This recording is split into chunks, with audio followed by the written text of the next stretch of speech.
Falomerabantsika indray tratrany sabata. Zao tsika dia anao ny salamo. Ny andro dia ny andro an' Jehova aho, ary nitodika nitsinjo ahy izy ka nandre ny fitarainako. Dia napakatray avy tao amin'ny lavaky ny fandringanana izy, eny, tamin'ny fotaka mandrevo, ary nampitoetra ny tongotra teo ambony vatolampy izy ka nampijoro ahy. Ary nanisy firam-baovao teo ambavako izy, dia fiderana n'Andriamantsika, maro no ahita sy atahotra ary atoky an' Jehova. Zao dia ataontsika ny hira fa 720.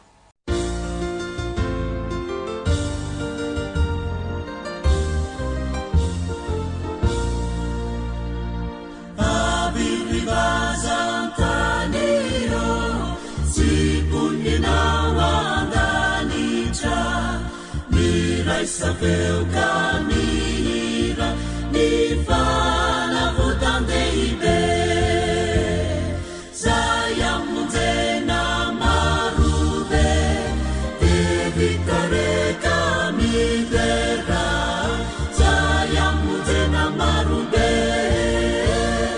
devitare camidera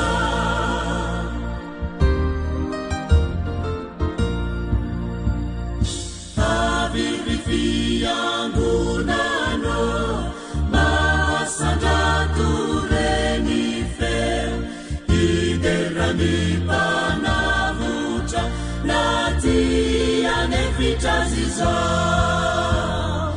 irawambande anana irasuni ziuna irawambande anana Ziuna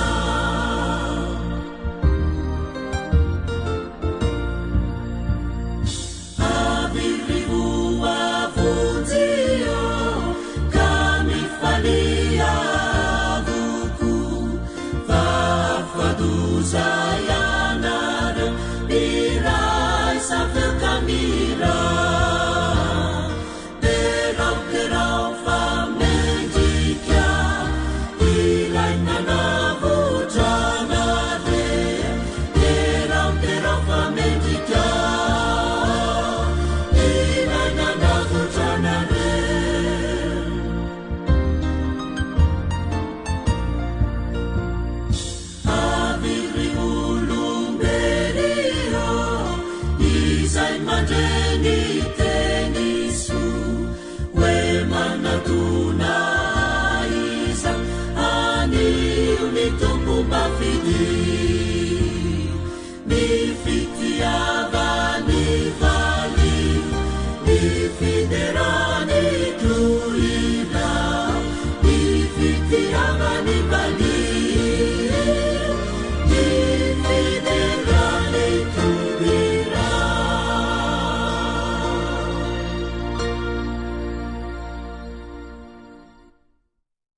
Ivavaka tsika. Misaotra anao zay tompo tsara indrindra noho ny fitahina sy ny fitatananao. Misaotra indrindra noho ny fitsinginanao nandritra ny enemana. Misaotra ihany koa zay fanarovanao ary misaotra koa fa miteniteninao dia mbola eto aminay, afaka ianaranay, afaka jifainay. Dia ankehitriny ary dia mangataka ny fanatrehanao, fanamasino izao fotoana izao. Ka sio ny fonay mba ho feno fanetretena, anana fo ankatoa ary anana fo ihany koa ho mpanatanteraka. Dia manatreha amin'ny fahafenondreo fotoana izao aminaran'i Jesosy. Amen. Dia falomerabantsika ampiray fanantenana rehetra indray ny vahoaka an'Andriamanitra ny amin'izao sabata izao. Falomerabantsika satria nandresy isika matoa tratra izao sabata izao. Miarahaba velonay ne, dia raha merina ny lesontsika dia manantena fa famerenana tokoa dia efa nianatra daholo tsika. Dia alohan'izany aloha dia hanaraka ny tatitra eran-tanitsika. Rehefa nanontany ihany namako, raha toka dia hivoaboaka kilany ivelany dia ohatra misy miteny amiko izany hoe hoentiko ny vady aman-janako ao. Ny sorambe arahina tafiditra dia nanainga amin'ny fiangonanay izay vita tamin'ny hazo ka nanjera izany teo ambonin'ny tafotranonay. Isaoranay Andriamanitra, na dia rava aza ny trano fiangonanay dia tsy nisy nenana fohy sy olona naratra noho ny fahasoavany. Taona maro lasa izay, tsy mbola advantista, sarosarotra ao amponina teo amin'ny manodidina izany hoe mahita sakafo mafana hohanina izany mandritra ny renina. Tamin'ny fotoana voalohany nahatongavan'ny advantista teto dia nizara sakafo sy fitiavana izy ireo. Nametraka kontenera lehibe teo tokotaniko izy ireo izay natao efitra fizarana sakafo sy fifandraisana amin'ny olona. Betsaka tamin'ireo olona no nahatsapa ny fahatsorana sy ny fitiavana nasehon'izy ireo. Ny haino tantara ao amin'ny baiboly ihany koa izahay izay nitondra fanantenana. Azon'izy ireo tanteraka ny fonay ary tena natoky azy ireo tokoa izahay. Fotoana fohy taty aoriana dia nisy taminay no nanaiky atao batisa ary dia nanangana trano fiangonana vita amin'ny hazo teo anilan'ny tranoko izahay. Teto ny trango ary teto no nitsangana ny fiangonana izay nokasainay ampiasaina nandritra ny 10 taona teo eo. Indrisy moa tsy naharitra izany fa nosimbain'ny orana, na izany aza dia mbola teo ilay kontenera izay afaka nampiasainay hatrany tamin'ny fiarana sakafo nandritra ny 4 na 5 taona teo eo. Tamin'ny voalohany ny ankabetsahan'ireo olona tonga dia tsy adventiste ary mbola izany ihany hatramin'izao satria eo amin'ny atsasaky ny olona tonga mivavaka isa-sabata ihany no mambora vita batisa. Ny ambiny dia tonga satria mahita ny fahavitrihan'ireo adventiste amin'ny fanampiana amin'ny mpiara-monina. Ity fiangonana ity ihany koa dia manome toerana ho an'ny ankizy sy ny tanora. Isan-kerinandro dia mandray ankizy eo amin'ny 200 eo mba hampianatra lesona azy ireo amin'ny fotoana sy fianarana. Nanome sakafo azy ireo ihany koa isan'andro. Betsaka ny ankizy sy ny ray aman-dreny misitraka izany maimaim-poana mpiasa sitrapo avy eo amin'ny fiangonana sy ny mpiara-monina no fandrimbony eto. Lasa mahay ny ankizy any ampianarana noho ny fanampian'ny fiangonana. Ny tompona andraikitry ny sekolim-panjakana moa dia maneho fisaorana manokana ny fiangonana adventista mihitsy nandritra ny lahateny izay nataony imasom-bahoaka. Fandrinana ahafantaran'ny olona rehetra an'Andriamanitra. Mizara fanasana izay ho an'ireo izay tia fantatra misimisy kokoa ny mombanay. Manao fivoriana ihany koa iresana mikasika ny baiboly ho an'izay linany amin'izany. Tiako tokoa ny asanay satria ny fomba fiasan'i Jesosy no ampiasainay. Mifandray amin'ny olona izahay, mamantatra izay ilainy ary miezaka ny manampy azy ireo ary mitarika azy eo amin'Andriamanitra. Mpanorina trano no asako ary taorian'ny naharava amin'ny fiangonanay dia mba nofinofinay izany hoe anangana fiangonana vaovao an'Andriamanitra hanompoana sy hivavahana aminy. Fagagana tokoa no niseho satria nomen'Andriamanitra tany izahay sy vola ho ety manatanteraka izany. Amin'izao fotoana izao dia olona 20 eo no mianatra baiboly ary 2 no efa vonona atao batisa. Rehefa afaka dia manampy ireo olona izay tsy dia manana fahafahana amin'ny fanorenan'izy ireo ny tranony. Manantena ahita ny fitiavan'Andriamanitra amin'ny alalako izy ireo toy ny nahitanay ny fitiavan'Andriamanitra tamin'ny alalan'ny fihetsika nasehon'ireo adventiste. Etona dia maneho fisaorana ireo mpamaky ilay miasa sitrapo sy ireo mpanorina fiangonana ny tenako.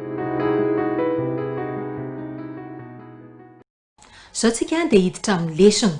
Lesona dia rahantsika amin'ny distrikany Manjakaray. Misy kadiny lesona ankizy dia hoentiny reto rahavavy reto zany niaraka amintsika merina lesona hiaraka amin'ny ankizy. Ny ao amin'ny zaza minono dia ny rahavavy Sara, ao amin'ny zaza bodo ny rahavavy Nandrianina, ao amin'ny ankizy dia Kezia, mantoanto dia ny rahavavy Lila niaraka amintsika, ao amin'ny tanora zandrany dia Yantsa, dia ny tanora ao amin'ny zatovo dia ny rahavavy Elizabeth. Falohan'izany aloha dia ataontsika ny hira Jacqueline mitenena.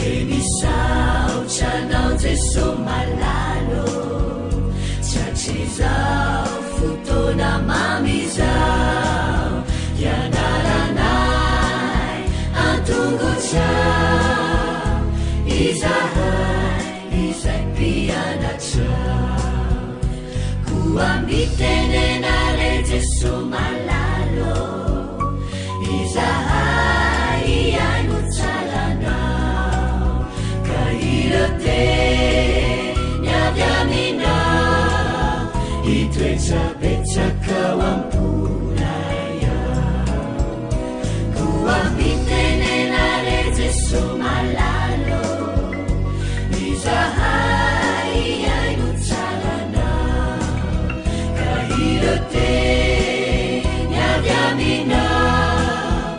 itwechapechakawampunaya irote nyavyaminao itwechapechakawampunaya.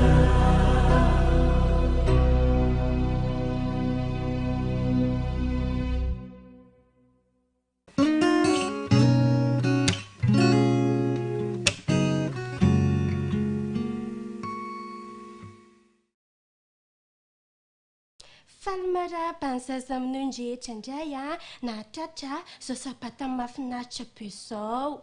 Tonga eo amin'ny fotoana famerenana lesona zao tsika.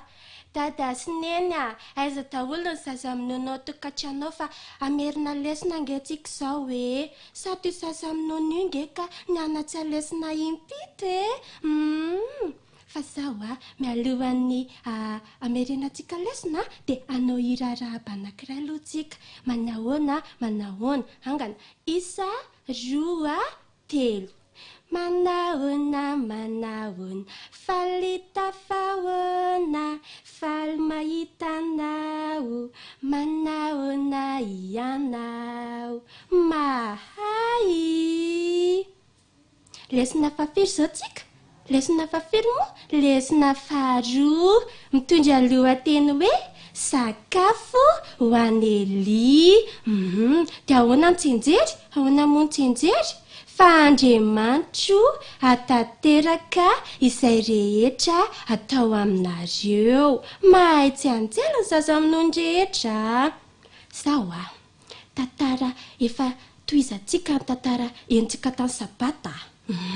Rehefa nokasainy hapampanjaka ovinona moa i Eli de lasa nakaiza izy? Lasa nandositra izy. Ie de taiza izy nandositra? Tena nataly izy nandositra. Io fa miafina Eli. Miafina kely nge Eli fa tady ovinony mpanjaka habe. Ie fa zao tsisy mahita mitsy nge Eli tsisy mahita mitsy izy fa iza ihany ary mahita ny Eli io. Iza? Andriamanitra. Ie enonge fa misy feo en'ny Eli zany zany. Ianareo ve le feo?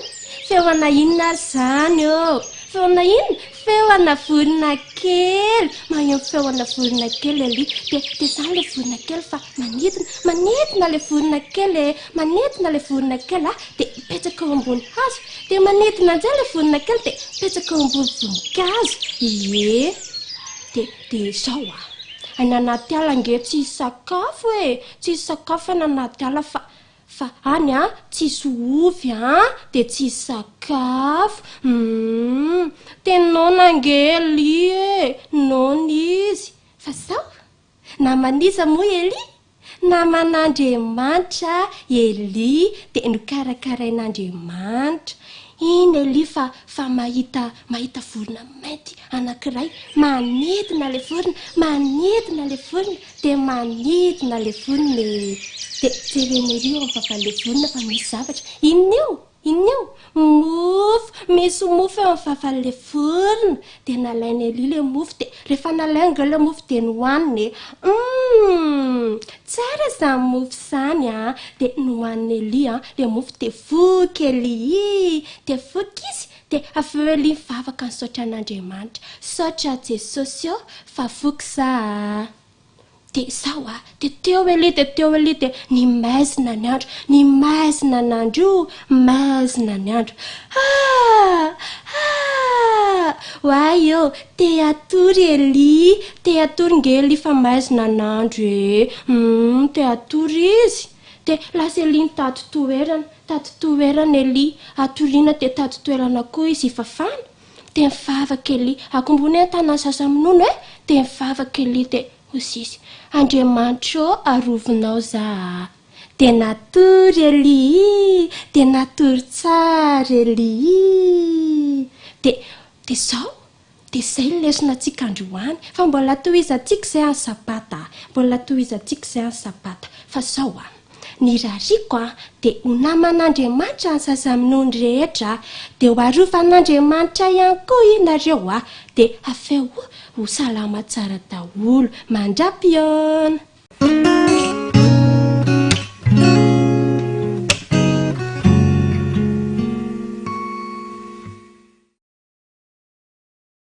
Tonga famerenana ny lesona ho an'ny zazabody indray isika kehitriny.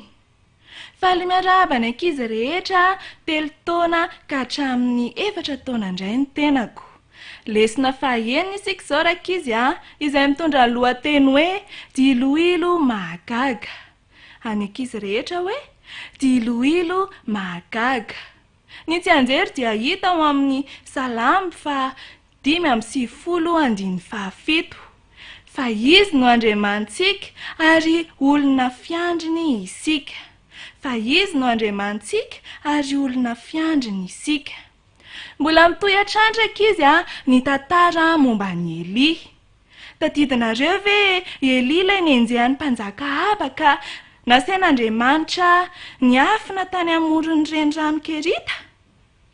Naharitra fotoana ela tokoraka izy no mbola nipetrahany Eli tany amoron'ny renirano Kerita tany. Tsy nisy ny orana, maina ny tany, niaritra ny renirano. Fantatry Eli fa mbola tsy ho avy ny orana raha tsy afaka fotoana ela. Nahoana hoe? Satria mbola mitohy mivavaka amin'ny Bala i mpanjaka Aba sy ireo olona Andriamanitra voatokana. Mbola mino izy ireo fa afaka mandefa ny orana i Bala. Kanefa rakizy dia tsaroa fa tian'Andriamanitra ho tsapany mpanjaka Aba sy ireo olona ireo fa Andriamanitra irery ihany no any tokana afaka mandefa orana fa tsy ny Bala fa tsy ny Sampy. Ritra ara ny renirano rakizy. Nasain'Andriamanitra niala teo amoron'ny renirano teo Eli ka nasainy nandeha hoany amin'ny tanàna iray atao hoe Zarefata izy. Any dia izy mpitondra tena, vehivavy mpitondra tena iray efa nomanin'Andriamanitra hikarakara ny Eli. Lasa Eli nandeha. Rehefa tonga teny amin'ny vavahadin'ny tanàna Eli dia natsiary nangetahety izy, natsiary nona izy. Indro nahatazana vehivavy iray teo akaiky teo Eli izay nanangona kitay. Nanantony Eli ka niangavy mba omena rano, mba omeo rano re azafady ary mba omeo mofo kely ihany koa. Nitraka ilay vehivavy nijery an'i Eli sady lahatra dranomaso izy. No niteny hoe tsy manana mofo ao an-tranoko aho, koba iray tanana sy diloilo kely sisa no antavela ao. Rehefa lany ireo dia ho faty izahay mianaka satria tsy manako hanina intsony. Dia nitsiky rakizy Eli, nitsiky tamin'ilay vehivavy Eli. Ka hoy izy hoe aza matahotra ianao raha vehivavy mandehana hanamboary mofo kely ihany aho fa efa napana tena Andriamanitra fa anana sakafo foana ianareo tsy ho ritra ny koba sy ny diloilo ao amin'ny fitoerany mandra-pandasany ny orana indray. Nanatanteraka ny teny fikasana rakizy Andriamanitra satria tsy nety ritra tokoa ny koba sy ny diloilo tao amin'ny fitoerany.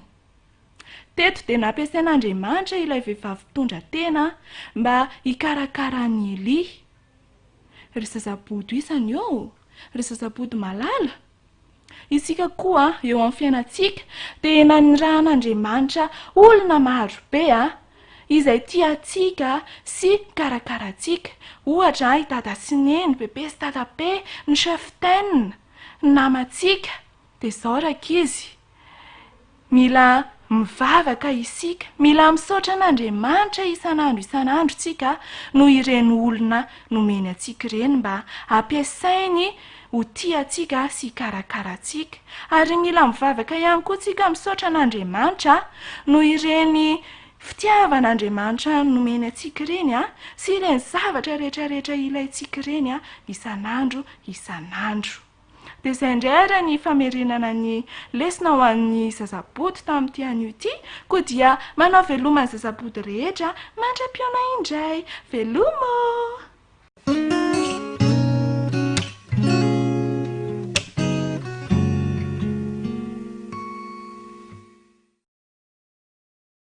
Tonga eo amin'ny famerenana ny leson'ny ankizy indray isika izao ao daholo ve ny ankizy kely tsirairay avy kanefa mialohan'izany dia andeha isika hivavaka. Andriamanitra, mitenena fa miaino anao izahay mpanomponao. Amen.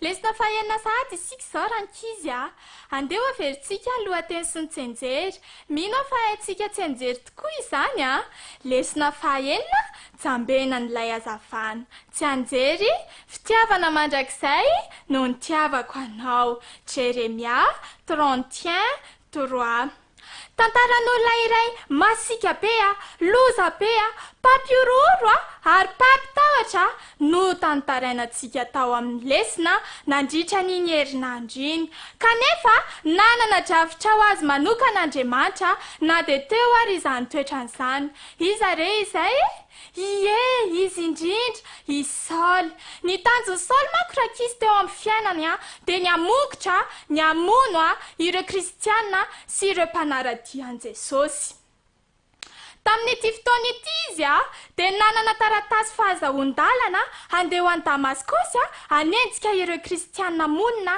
sy mitoetrany voneria i Saoly sy ny namany rankizy a handeha hamita izany dia lavitra izany tao anatin'ny andro maromaro a dia 200 kilometatra izay vitan'zareo tsy nampiova hevitra azy ireo rankizy a na ny havizanana na ny halaviran-dalana na ihany koa ny hafanana fa tamin'ity indray andro ity a dia tsy nampozina ny zavatra niseho satria nisy hazavana lehibe a nipoitra teny amin'ny lanitra hazavana izay nahajambena araka ny lohatenin'ny lesitsika jambena rankizy a i Saoly sy ny namany nipoitra teo rankizy Jesosy ary nanomboka niresaka tamin'ny Saoly izy a dia niteny izy hoe Saoly Saoly nahoana ny manenjika ianao tena maly rankizy Saoly hoe fa iza moa ianao tompoko no sady nobanjininy a ilay hazavana tena maly indray Jesosy rankizy nanao hoe izaho ilay Jesosy enjehinao dia teo rankizy a nisokatra ny sain'i Saoly a ary tsapany a fa Andriamanitra tokoa i Jesosy tsapany akory rankizy a fa io ilay Jesosy maty a ary nitsangana tamin'ny maty indray a ka niakatra ho any an-danitra araka ny non'ny kristianina izay enjehany tsapany ankora rankizy teo ilay tenin'i Jesosy nanao taminy hoe izay manenjika mpanaradia dia toy ny manenjika mihitsy hitan'ny namany Saoly a izany toe-javatra rehetrarehetra izany saingy na samihafa azy fotsiny rankizy a dia tsy hitan'i Jesosy a no tsy azony loatra ilay feo a no tenenin'i Jesosy i Saoly kosa rankizy a dia nitoditodika lasa ilay hazavana lehibe a ilay hazavana namirapiratra noho ny masoandro fa i Saoly a dia tsy nahita ninnininy intsony lasa jamby izy rankizy teo izy a dia niteny tamin'ny namany fa tsy mahita ninnininy intsony aho ary nareny namany tsy moramora rankizy a i Saoly lasa hafahafa zao rankizy ny toe-javatra satria nentin'ny namany Saoly a niditra tsy moramora tao an-tanàna i Saoly i Saoly kosa rankizy dia tsy niraraha izay toerana ny tokony nandehanany intsony fa izao a nahafahafahan'ilay izy a dia izao i Saoly a dia vonany hanenjika ireo kristianina tao a Damaskosy saingy indrisy a fa izy indray no nitantanana toy ny zazakely a niditra tao an-tanàna teo rankizy a dia fantatry Saoly a fa nihaona tamin'i Jesosy izy tena nino izy a fa nahita marina an'i Jesosy fa iza moa ilay Jesosy nihaona tamin'i Saoly rankizy ilay Jesosy nihaona tamin'i Saoly a dia ilay Jesosy niteny tamintsika ankizy tsirairay avy hoe fitiavana mandrakizay a no nitiavako anao ampirisiako tsika ankizy a mba handinika ny teniny sy ny lesina amin'ny herinandro satria dia hitantsika ao ny tantara ary ny fitiavan'i Jesosy rankizy a dia toy ny fahazavana ao anatin'ny aizina hitantsika amin'ny herinandro a izany hery manova ny fitiavan'Andriamanitra izany fa izao kosa dia mametraka ny veloma finaritra ho antsika ankizy kely tsirairay avy velome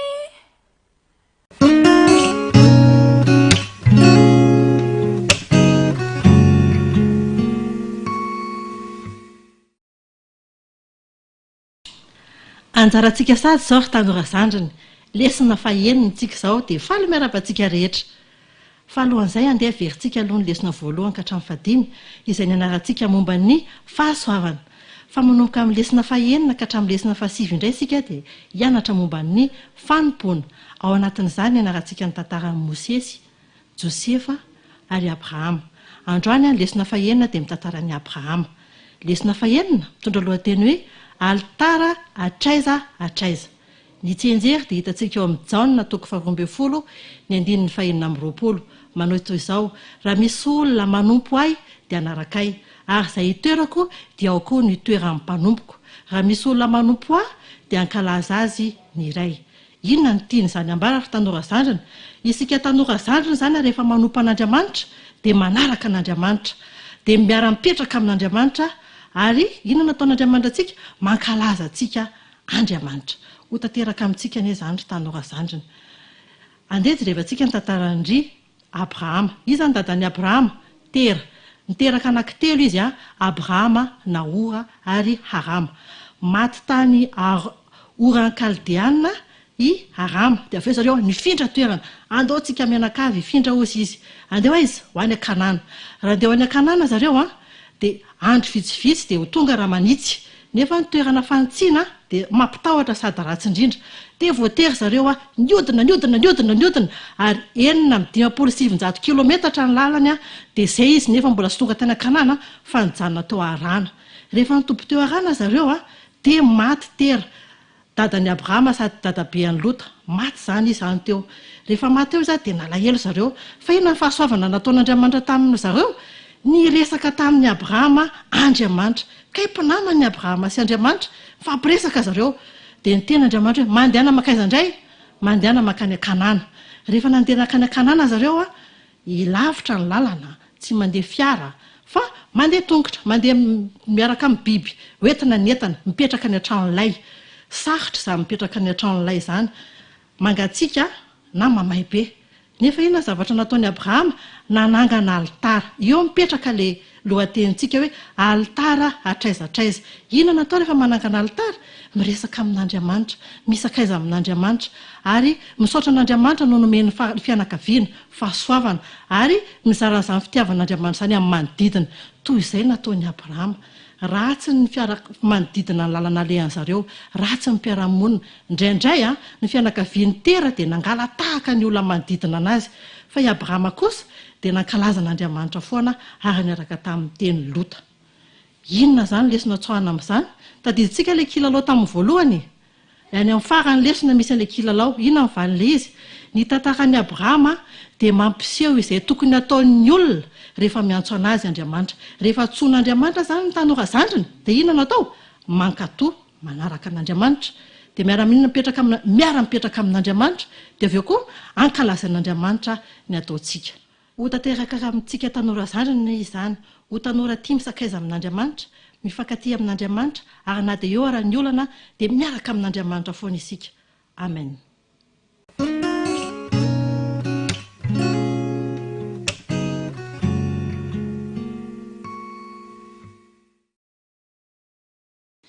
Miaraba mantoanto rehetra amin'ity sabata ity. Lesona fahaenina ny anarantsika nandritry ny herinandro izay mitondra ny lohateny hoe ny fahamarinan'Andriamanitra. Ny tsenjery dia hitantsika amin'ny Jaona toko 7:7 manao hoe manamasina azy amin'ny fahamarinana fa ny teninao ny fahamarinana. Andao na fampiasana kely tsika. Andao hoe anandrana hanampina ny orona amin'ny tanana isika. Fa ny vava ihany koa tsy sokafana dia maharitra 4 minitra ianao no afaka miaina tsy misy rivotra. Ilayntsika ny rivotra. Tsapanao ve izany? Raha tsy misy rivotra dia maro ny faty mety ny apatrapatra teny rehetra teny. Izao koa ny tokony ho tsaronao. Fantaro fa misy Andriamanitra ary izy no mifehy ny zavatra rehetra. Tao anatin'ny lesontsika dia nahita fa mihevitra ny olona fahiny fa fisaka ny tany. Rehefa nandeha kosa nefa ny fotoana, rehefa jerena eny ambony tsy taka-maso eny dia fantatra fa boribory ny tany. Nisy fotoana ihany koa dia nampimeny mpitsabo ny fiheverana fa ampiana ny tahan'ny fahafatesana ny fanasana tanana alohan'ny andidiana marariray. Kanefa amin'izao fotoana izao dia ampirisihana ny rehetra aza anasa tanana amin'ny rano sy savony matetika satria izany manala ny mikroba sy ny bakteria rehetra izay mitarika aretina. marobe ny zavatra tsy takatra ny saitsika amin'ny maha-olombelona atsika ary ny fahotana dia nanakana ny fahatakarantsika ny momba an'Andriamanitra sy ny zavatra iainana mandrakizay.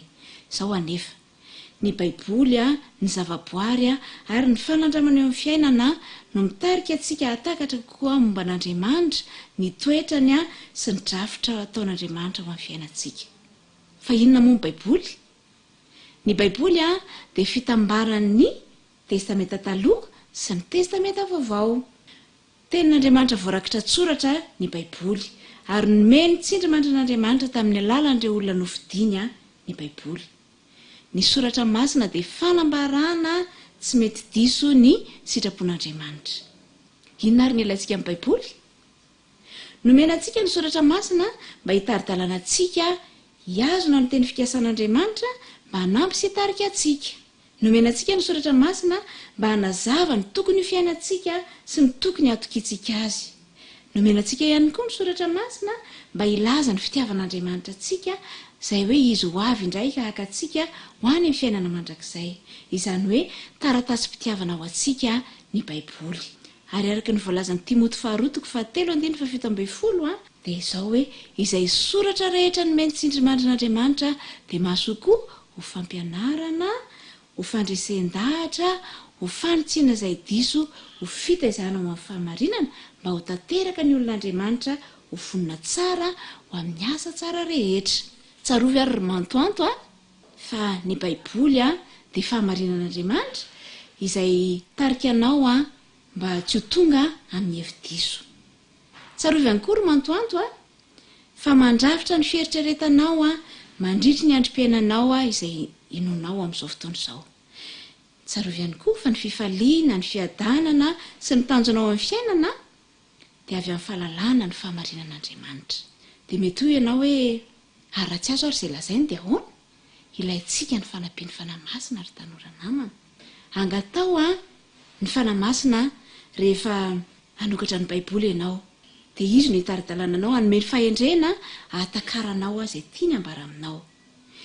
Mety tsy ho azontsika avokoa izay rehetra tiany tenin'Andriamanitra lazaina kanefa tsarovy fa na tsy azontsika ary izany dia tsy midika akory fa hoe tsy tia antsika Andriamanitra na tsy mamela ny hevintsika izy. Izao ny fampiarana ataontsika ry mantoanto isan'andro dia manokana fotoana andiniana ny soratra masina fa io ny fahamarinan'Andriamanitra ary zarao amin'ny namanao izay fahamarinana voarainao. Fa izany no ampitombo ny finoanao. Dia mirary soa ho an'ny mantoanto rehetra.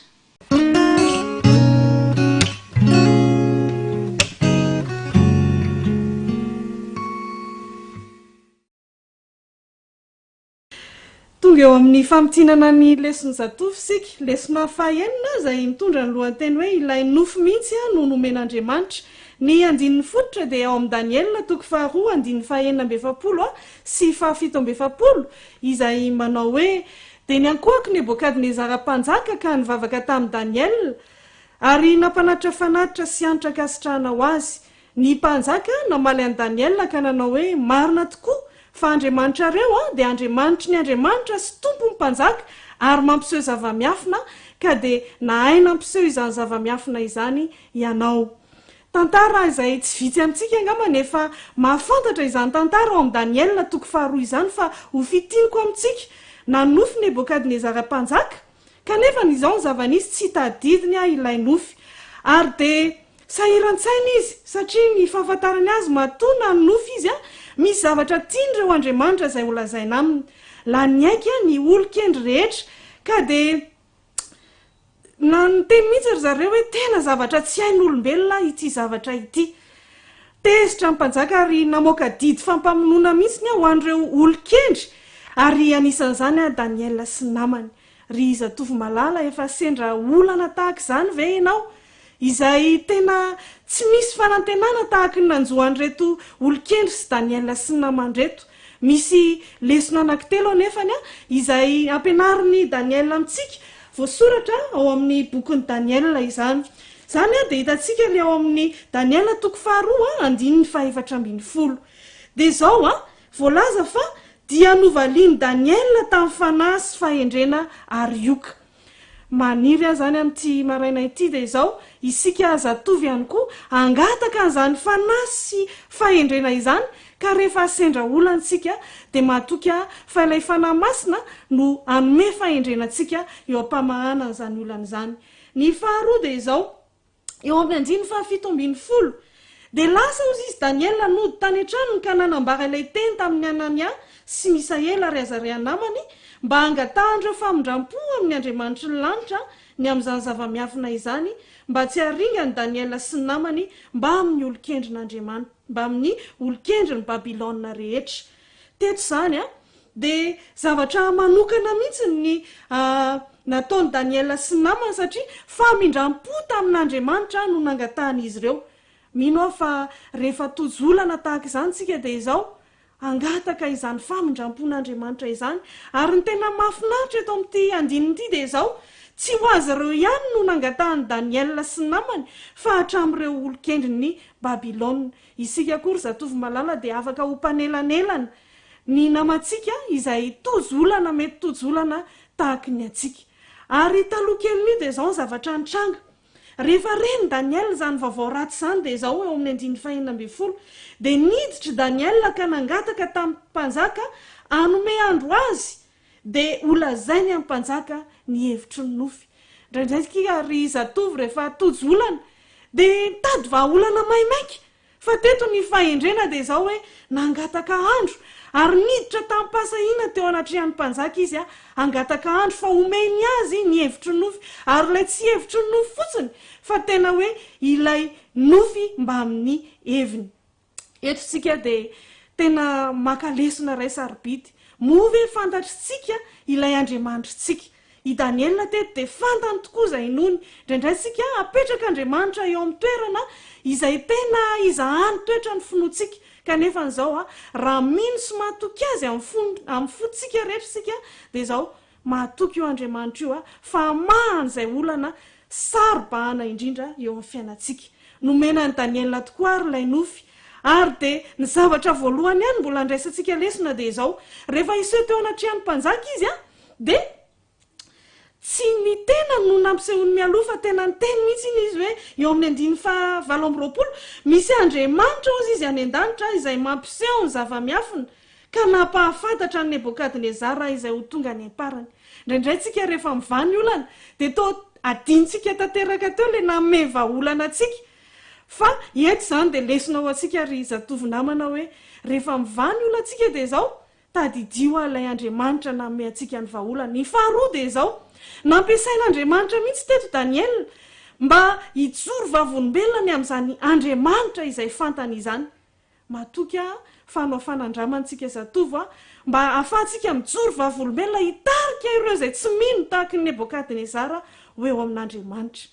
Ary ny farany dia izao nolazaina ilay nofy ary tanteraka izany manana fanandramana manokantsika satria fantatritsika ilay nofy ary tanteraka izany ny hatramin'izao ny tantara izay efa nisy.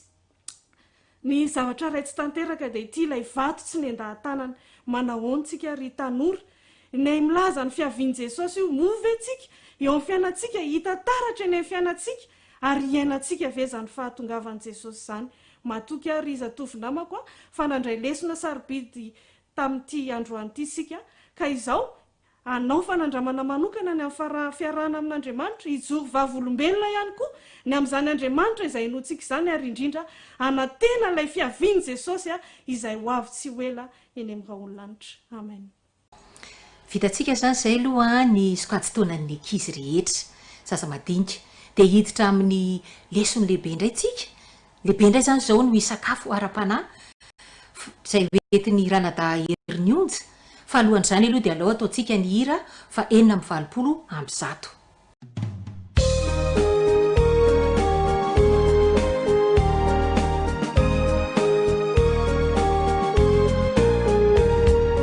Zero mazava eo an-dalam-teny ny teninao iray an-danitra mikalikany diny olombely ho ao an-tany mafinaritra sitrako indrindra ny amakizany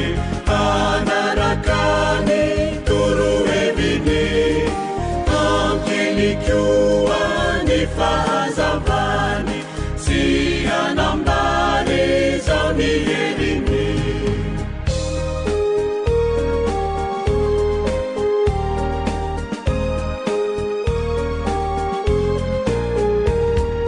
fandrika maro no mivelatreny andalana izady avekio nefa matoky findroreny teny dia mitsilo ny finoako sitrako indrindra ny amakizany anarakany toroheviny ampielikoa ny fahazavany sy anambary zao ny heriny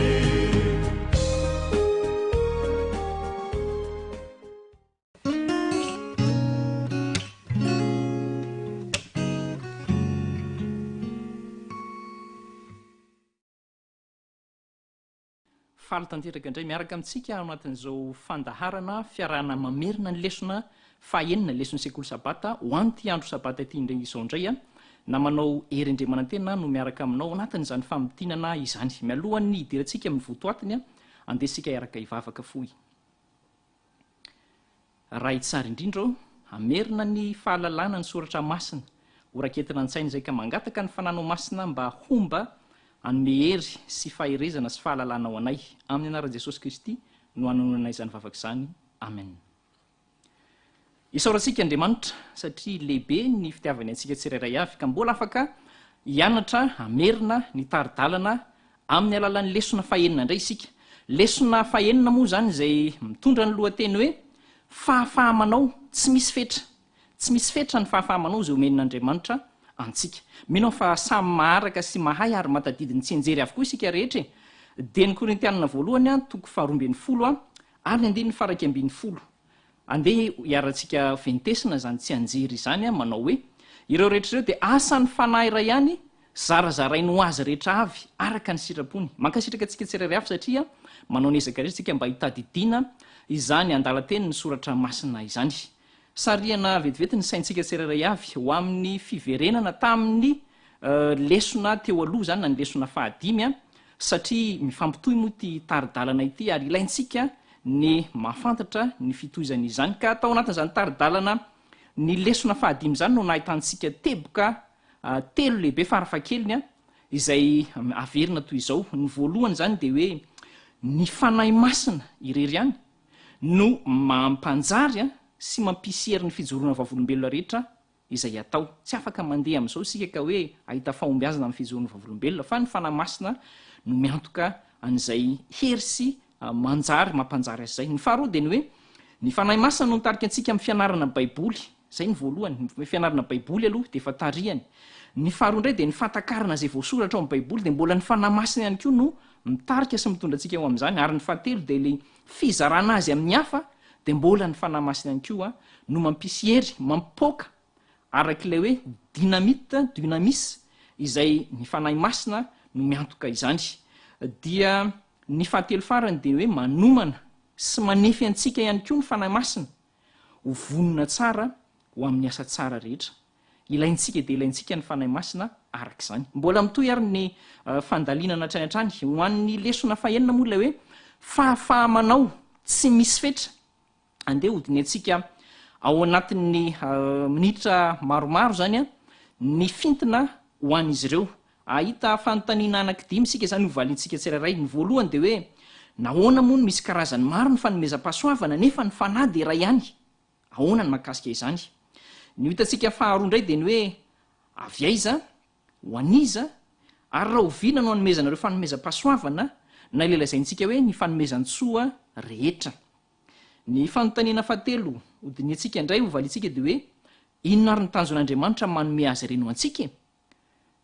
Ny fahaefatra kosa dia manao hoe inona ary no atao mba ahafantarantsika tsirairay avy ireo karazana fanomezam-pahasoavana. Ary ny amaranantsika azy dia ny hoe ny fahadimy zany hoe atao ahoana no fampitomboana ireny fanomezam-pahasoavana ireny. Fanontaniana lehibe ireo nodiny antsika tao anatin'ny enemana faranantsika an'io. Ary eto mpanomboana dia tiana ny mametraka reto zavatra tsara ho fantatra vitsivitsy reto. Miresaka isika ny amin'ny hoe talenta na famezam-pahasoavana dia mihevitra ny olona hoe za mana talenta toy izao, za mana talenta toy izao. Fa eo amin'ny lafin'ny fanandraman'ny fijoroana vavolombelona kosa dia tsy olona afaka vahana no manana izany. Zao ny voambara hoe tsy fanomezam-pahasoavana manokana ananan'olombitsy ny fijoroana vavolombelona, tsia fa zavatra sain'Andriamanitra ataon'ny rehetra, ataon'ny kristianina rehetra izay mitoky amin'Andriamanitra, matoky an'Andriamanitra. Isika rehetra zany dia asaina hanatanteraka an'izany fijoroana ho vavolombelona izany. Ny tsara fantatsika faharoa ihany koa atao mpanomboana dia ny hoe Andriamanitra no miantoka amin'ny fahafenony sy maimaim-poana ny fitaovana fampitaovana ilaina rehetra ho amin'izany asany ho amin'ny fijoroana ho vavolombelona izany. Izy no miantoka amin'ny fahafenony sy maimaim-poana ny fitaovana rehetra ary omenantsika izany fitaovana izany entintsika manatanteraka ny asan'Andriamanitra. Ny fahatelo farany dia amin'ity fanomboana ity zany dia izay voalazan'ny mpanompo vavin'ny tompo ny anabavy Hélène White ao amin'ny boky mitondra lohateny hoe tana masoandro ny fahasalamana ny takila fa 570. Dia zao ny vakiny hoe tsy misy fetrany ny soa mety ho vitan'ny olona iray izay manadino ny tenany ka manome malalaka ny fanamasina hiasa ao amin'ny fony sy ny fiainany voatokana tanteraka ho an'Andriamanitra. Araka izany tsy misy fetrany. Hoy ilay loha FDB hoe lesona fahinana hoe fahafahamanao tsy misy fetra. Ary izany zavatra izany no katsahana fatratra zao ny tsy misy fetra. Kanefa mbola tsy mety ho hitantsika amin'izao fiainan'izao izany. Andeharisika isesy anesy ny fahamaliana ireo fanontaniana tsirairay avy. Ny fanontaniana voalohany dia ilay napetraka hoe nahoana moa zany misy karazany maro ny fanomezam-pahasoavana nefa ny fanahy dia iray ihany. Nahoana ny misy karazany maro samihafa ny fanomezam-pahasoavana nefa ny fanahy dia iray ihany. Fa nahoana ny tsy iray ihany ny fanomezam-pahasoavana izay omen'ny fanahy iray ary dia ino no ampiasain'ny olona. Ny valiny araka ny soratra masina izay midiniantsika araka ny voalazan'ny Korintianina voalohany toko 2:20 izay fototra iompanan'ny lesontsika zany dia ny fizarazarana karazany maro ho amin'io fanomezam-pahasoavana io zany. Ary izy io voalohany dia araka ny lojika namoronan'Andriamanitra ny zavaboary. Zay zany mahatonga azy hoe maro samihafa. Raha mijery izany lojika namoronan'Andriamanitra ny zavaboary zany mantsy isika dia rehefa namoron'Andriamanitra dia nametraka ny hoe samy araka ny karazany avy. Misy karazany aloha zany ary maro ireo karazana ireo tamin'ny famoronana.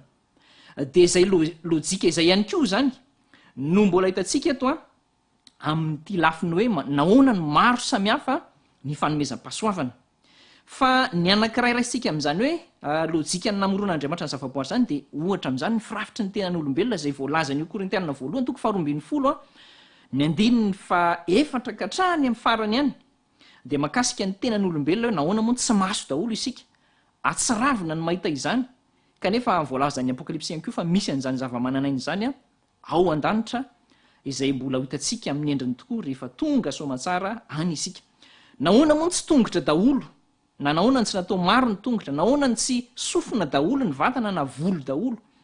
Izany ilay hoe lojika namoron'Andriamanitra ny zavaboary tsy isika olombelona ihany io fa na ny biby na ny zava-maniry dia samy manana izay firafitra maro samihafa mandrafitra izay.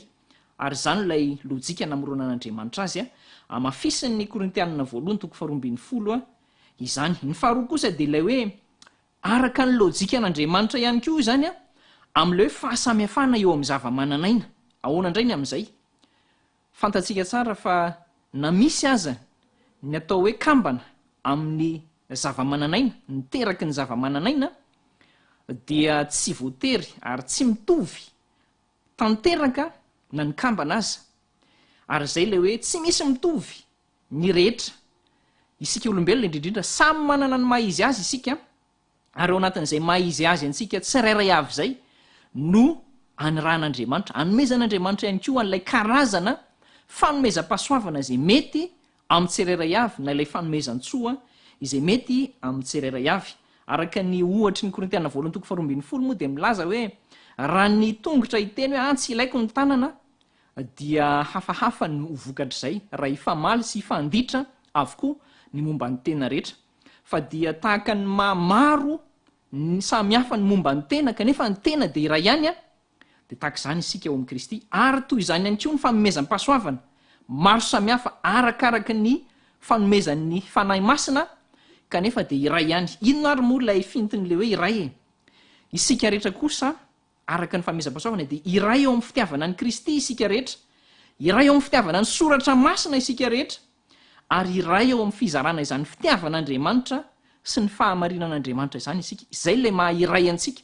Fa ny fahasamihafana dia samy manana ny azy ny tsirairay avy, ary ao anatin'izany ny fanomezam-pahasoavana izay samihafa no atolotry ny fanahy masina araka ilay tsy anjery teo antsika ilay hoe omeny zarazarainao azy rehetra avy araka ny sitrapon'Andriamanitra zany no manome an'izay. Izay no tapany voalohany mahakasika an'ilay hoe nahoana moa zany misy karazany maro ny fanomezam-pahasoavana nefa ny fanahy dia iray ihany. Dia hitantsika fa lojikan'Andriamanitra no manao zavatra maro karazana na dia misy aza ny hoe iray ihany ny tena ny zavatra anankiray. Iray ihany isika eo amin'ny fitiavana an'Andriamanitra sy ny fizarana izany fitiavana an'Andriamanitra izany. Ny fanontaniana faharoa apetraka ihany koa dia ilay hoe avy aiza ho aniza ary raha oviana no hanomezana andreo fanomezam-pahasoavana na ilay hoe fanomezan-tsoa rehetra ireo. Valentsika voalohany ilay hoe avy aiza ny fanomezam-pahasoavana. Araka ny Jakoba toko voalohany ny 7 sy ny 7:10 raha jerentsika ny soratra masina dia mazava ny ambara soratra masina fa avy amin'Andriamanitra ilay mpanome lehibe izany. Dia mbola miverina ihany koa tsika eto fa ny mpamorona na ny mpahary antsika no manome izany. Izy ilay mpahary zao rehetra zao no manome hiaviany izany fanomezana soa sy fanomezana tanteraka izany. Hitantsika tao anatin'ny famaboasana sy ny fanadidina ny lesona moa zany. Tsy afaka mangataka fanomezam-pahasoavana amin'ny pastora isika zany na amina olo-kafa isika zany fa any amin'Andriamanitra, ary misy asa lehibe avy amin'ny fanahy masina izay mizarazara mitsinjara izany araka ny tsirairay avy araka amin'ny maizy azy no anomezana izany. Andriamanitra zany no valin'izay fanontanian'izay hoe mpanome lehibe izy no source loharano mpanome hiaviany izany rehetra fanomezan-tsoa fanomezana tanteraka rehetra izany. Ny manaraka dia fanontaniana hoe ho aniza moa zany no hanomezana izany.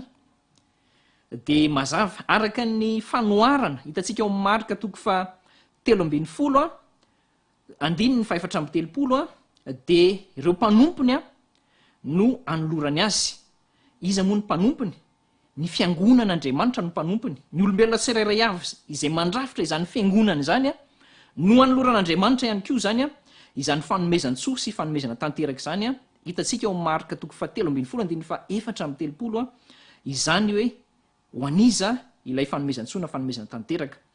Ny fanontaniana fahatelo kosa dia ilay hoe roviana ary no hanomezana azy ireo ary zava-dehibe ny mahafantatra azy ity araka ny nandiny antsika ny soratra masina ao amin'ny asan'ny apôstôly toko 2:7 sy ny manaraka dia milaza ny valan'izay hoe roviana no hanomezana azy eo amin'ny fotoana izay anolorantsika tena tanteraka ho an'Andriamanitra ary arahan'ny fanolorantena ho amin'ny batisa asitrika araka ny efa narahantsika ombenombeny tamin'ny famelabelarana izany fotoana izany. Satria tadiditsika tsara fa rehefa vita batisa Kristy dia nandray ny fanahy masina ary efa voambara ihany koa tamin'ny famelabelarana tsoratra masina isan-karazany fa izay rehetra atao batisa amin'ny rano sy ny fanahy masina io zany dia mandray izay fanomezana izay dia ny fanahy masina ary eo ihany koa zany no hanomezana fanomezana ho antsika dia le fanomezana ny fanomezam-pahasoavana, ny fanomezana soa, fanomezana tanteraka rehetra.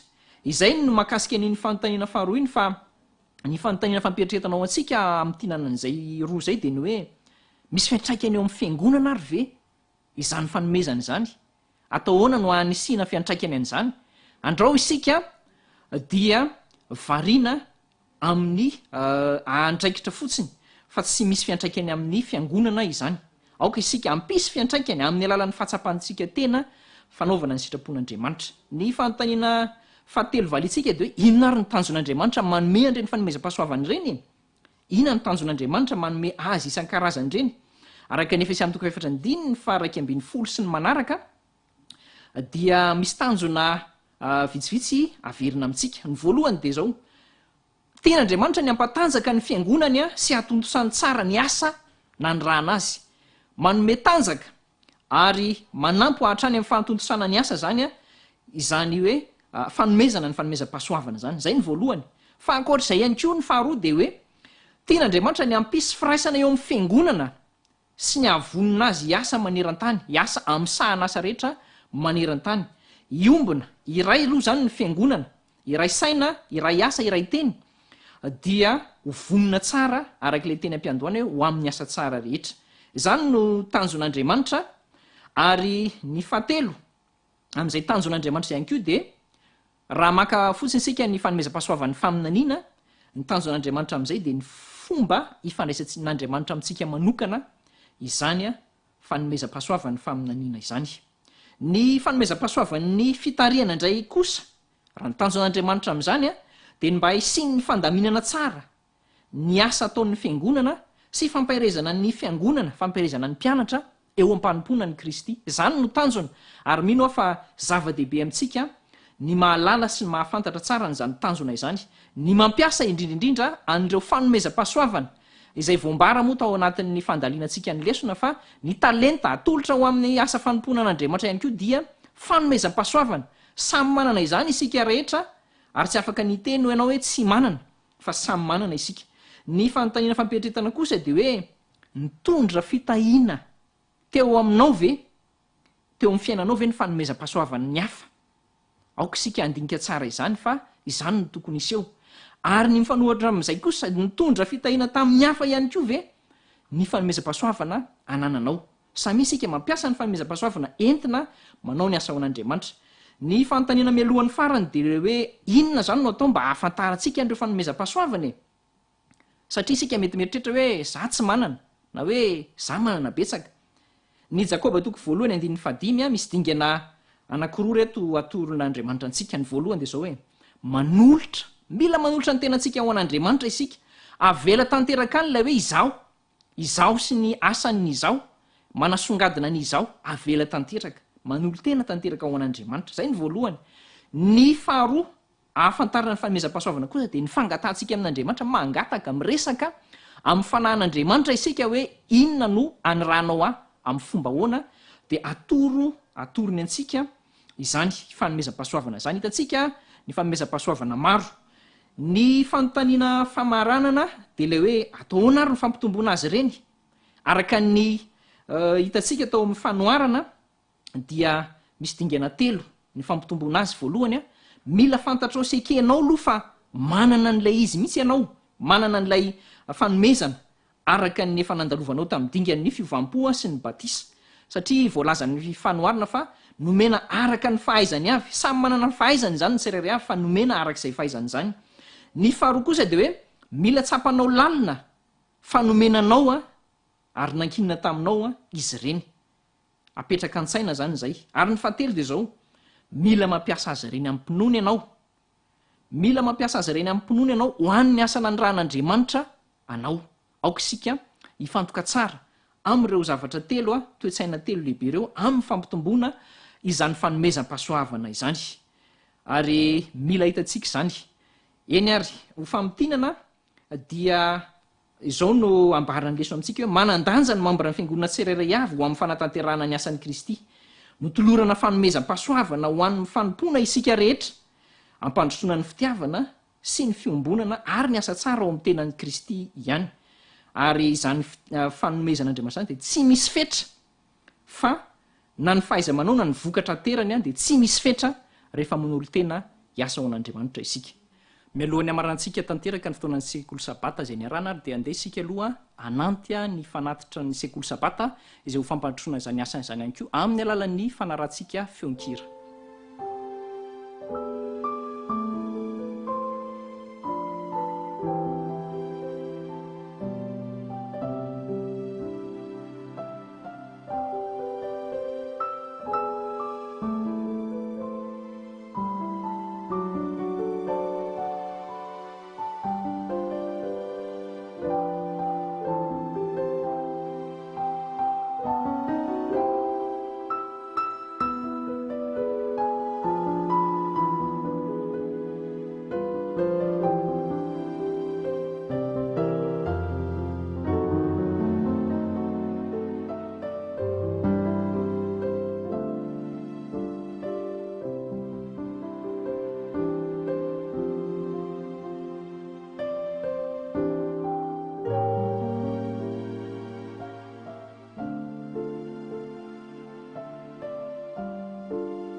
andeha arsika iary ivavaka amarina an'izany fotoana ny sekoly sabata tamin'ny alalan'ny fianarandesona izany. Iary ivavaka sika ray tsara indrindra eo misaotranao satria zava-dehibe ny fahalalana rehetra nomenao miaingatra any amin'ny klasiny madinika indrindra ka hatramin'ny klasiny lehibe indrindra mangataka izay amin'ny alalan'ny asan'ny fanahy masina mba ho tadidy ary hitoetra hoentina ho ampiasaina amin'ny fotoan-tsarotra ny fanandramana rehetra izay nozaraina tamin'ny alalan'ny lesona naverina teo. Eto ihany koa izay dia mangataka aminao indrindra ho an'ny fanatitry ny sekoly sabata mba hahavita asa ho an'ny asanao maneran-tany fampandrosonana izany ministera izany anie izany fanatitra izay narotsaka iteo izany. Mitary lalana anay ho amin'ny fanomezam-boninahitra ny anaranao ary taio ihany koa toy ny fotoana rehetra izay irana amin'ity sabata ity amin'ny anaran'i Jesosy Kristy no angatanay izany vavaka izany. Amen.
Faly miarahabantsika mandritra ny sabata maromaro isika dia andinika ny loha hevitra hoe mandresy ny coronavirus, mianatra ny lesony lasa, gripa espaniola 2017. Tsy aretina faran'izay ratsy indrindra ny sety eto ambony tany akory ny coronavirus, kanefa tena mahafaty tokoa. Nisy aretina izay namoan'olona maro lavitra ny coronavirus, anisan'izany ny gripa espaniola 2017. Maneran-tany dia 10 tapitrisa ny isan'ny olona maty ary tany Amerika dia 7,990 ny isan'ny olona maty. Ny salanisa voarakitra tany Amerika mahakasika ny gripa espaniola izay hoentintsika natsoahana lesina hiatrehana ny aretina coronavirus. Mitovy amin'ny coronavirus mantsy ny fototry ny olana tamin'ny gripa espaniola. Ny hery fiarovana no fototry ny olona. Raha ohatra ka matanjaka ny hery fiarovanao dia mety tsy hisy fambara mihitsy miseho eo aminao na voan'ny coronavirus azy ianao na mety misy fa maivana dia maivana izany. Raha marefo kosa ny hery fiarovanao dia mety harary mafy mihitsy ianao ary izany dia mety hitarika ho amin'ny fahafatesana. Fa inona no nitranga tamin'izany fotoana izany? Ny fanandramany Amerikana no horesahantsika. Nisy ireo marary izay notsaboan'ny fanjakana Amerikana tao amin'ny toby miaramila. Nisy kosa ireo marary izay notsaboana tao amin'ireo sanatorium na hôpitaly adventiste sy ireo hôpitaly izay nanaraka ny fomba fitsaboana adventiste tamin'izany fotoana izany. Toy izao ny vokatra azo tao amin'ireo fitsaboana tamin'ny toerana samihafa ireo. Tamin'ireo marary notsaboina tao amin'ny toby miaramila dia 9,7 isan-jato ny isan'ireo marary tonga tamin'ny stade forme grave. Tao amin'ny sanatorium kosa dia 2,4 isan-jato no isan'ny marary tonga tamin'izay forme grave zay. Manahoana kosa mahakasika ny tahany maty. 4,7 isan-jato ny tahany maty tao amin'ny toby miaramila. 2,3 isan-jato kosa ny tahany maty tao amin'ireo sanatorium. Nisy ihany koa toerana hafa izay nanaovana fitsaboana. Anisan'izany ireo olona izay notsaboina tao amin'ny sekoly fianarana teolojia adventiste Hutchinson tany Amerika. 90 tamin'ireo olona 20 tao amin'ny campus no narary voan'ny gripa espaniola ary notsaboana izy ireo tamin'ny fomba mitovy amin'ny fitsaboana ny tanterahana tao amin'ny sanatorium. Ny zavatra hita dia izao, tsy nisy maty tamin'ireo olona ireo na dia iray aza. Rariny raha ho alalintsika ny fitsaboana ny tanterahana tamin'izany. Androany isika dia hiresaka anankiray amin'izany karazana fitsaboana izany. Nasiana fotoana hivoahan'ny marary teny ivelany mba hahazahoana tanamasoandro. Fa inona ny ao anatin'ny tanamasoandro? Nisy valim-pikarohana siantifika anankiray izay navoakan'ny Dr. Richard Hobday tamin'ny 2004 mahakasika ny tanamasoandro sy ny gripa espaniola 2709. Hita tamin'izany fa tsara fiafara kokoa ireo marary izay navoaka tety ivelany mba hahazo tanamasoandro. Ny tanamasoandro mantsy rehefa mikasika ny hoditsika dia misy orinasa ao anatintsika ao mamokatra ny antsoina hoe vitamine D.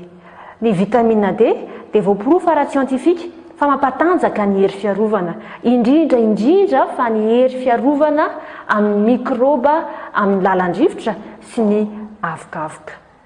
Tsy vitan'izany fa tena mamono mikroba mihitsy ny tanamasoandro. Fa taiza nahitany ireto sanatorium ireto an'izany karazana fitsaboana izany. Tsy taiza akory fa tamin'ny alalam-panabe anankiray antsoina hoe Ellen White. Izao voalazany. Tokony hisy toerana voadidin'ny lamba na fitaratra atokana mba ahafahan'ny marary ny tanin'andro rehefa tsara ny andro. Inona ary no tokony atao ho fisorohana ny coronavirus? Mampirisika anareo izay mba haka fotoana hivoahana kely eo ivelany isan'andro mba hahazahoana vitamine D. Amin'izao ririnina izao dia malefaka kokoa ny masoandro ka tsara raha lavalava ny fotoana laniana mba hahazahoana tanamasoandro manodidina ny 20 minitra eo. Ankoatran'izay dia sokafy tsara ny varavarana sy ny varavarakely mba hidiran'ny tanamasoandro ao atokantrano. Ary raha toa ka efa voan'ny coronavirus mihitsy ary ilay olona, inona no tokony atao ho fanampy ny fitsaboana izay atolotry ny mpitsabo?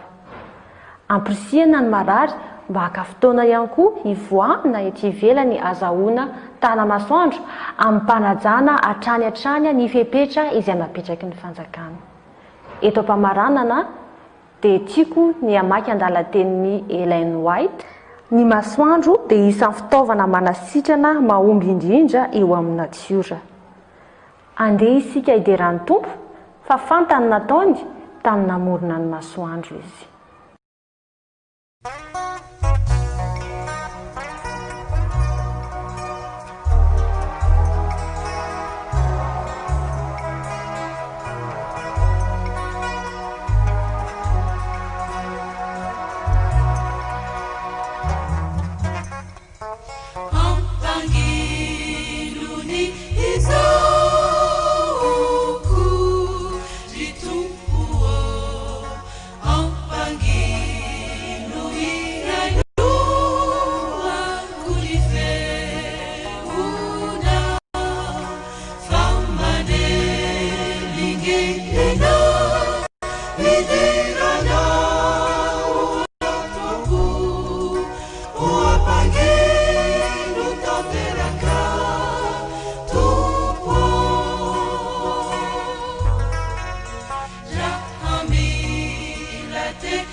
Rikki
matv moa izy ty ry avana malala ary tsy maintsy miara-miainga isika miara-miainga isika eo amin'ny page facebook sy ny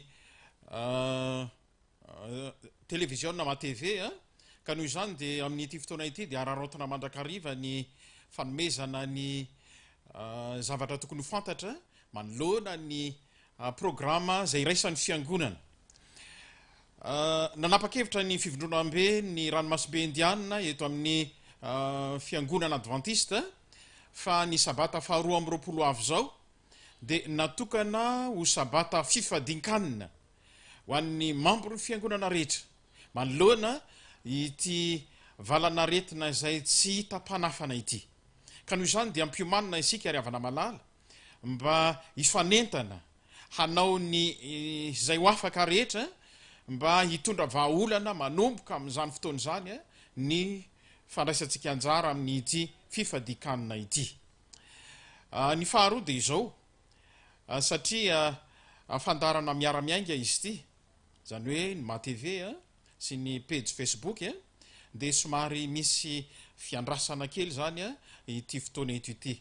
Isaorana ny distrikany Manjakaray izay nanao ny anjara manokana teo amin'ny sampana sekolo sabata ary mbola andrasantsika indray moa ny programany fotoam-pivavahana zay hoafy tsy ho ela. Isaorana izy ireny satria nanao ny adidiny ary sarobidy mandrakariva zany fotoana izany. Ka noho izany dia miandry isika eo amin'ny folo na amin'ny folo mahery kely eo no hanomboka ny fandarana fa ny andrafetatsika ny fabangana eo amin'ny lafiny ara-potoana dia ny hira sy ny toy izany no andravonana ity fotoana lavalava kely ity. Ka mampiomana antsika ary havana malala fa rehefa vonona ireo zavatra anankiroa ireo dia miaraka mandrea na amin'ny alalan'ny radio na amin'ny alalan'ny page facebook na amin'ny alalan'ny youtube na amin'ny alalan'ny télévision matv isika anaraka izany fotoam-pivavahana izany. Misaotra indrindra ary mampanantena ny fahafahampo ho an'ny tsiraray avy. Misaotra tompoko.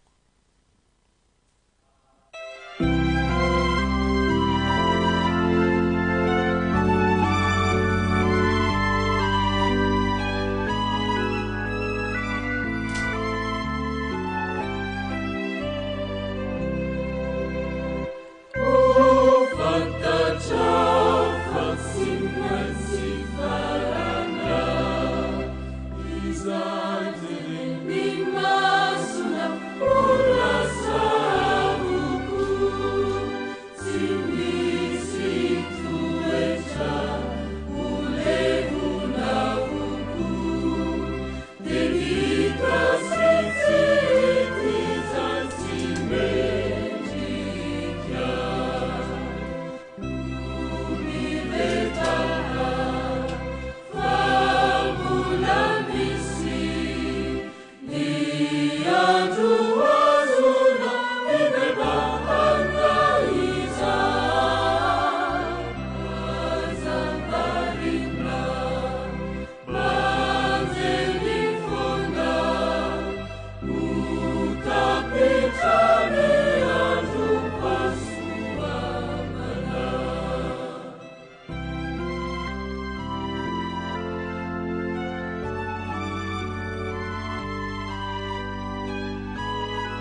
Miobio an Jehova ary tany rehetra, manompo an Jehova amin'ny fifaliana, mankanesy eo anatrehany amin'ny fiobiana. Aoko ho fantatrareo fa Jehova no Andriamanitra, izy no nanao antsika ary azy isika dia olony sy ondry fiandriny. Midiry eo amin'ny vavahadiny amin'ny fisaorana ary eo ankianjany amin'ny fiderana. Misaora azy, mankalazany anarany fa tsara Jehova, mandrakizay ny famindrampony ary miatra amin'ny taranaka faramandimby ny fahamarinany.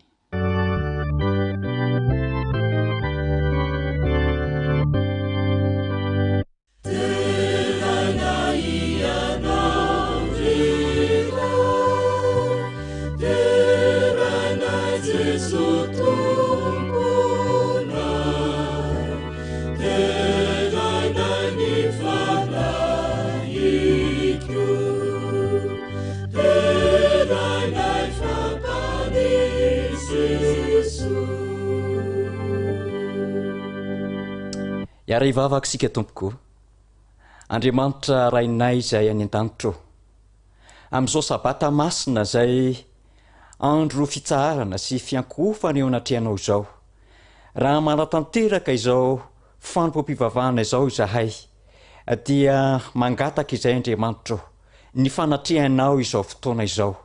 Koa enkany mba ho feno ny fanatrehanao tokoa ity fotoam-pivavahana izay iarahanay miankohaka sy midera ary manome voninahitra ny anaranao ity. Koa dia aoka ianao Tompo hitondra fiadanana sy fitahiana ary fahasambarana sy fahasoavana ho an'ny tokantrano tsirairay avy izay miara manatanteraka izao fanompoam-pivavahana izao amin'ny alalan'ny fiankofana eo aminao. Amin'ny anaran'i Jesosy Tompo. Amen.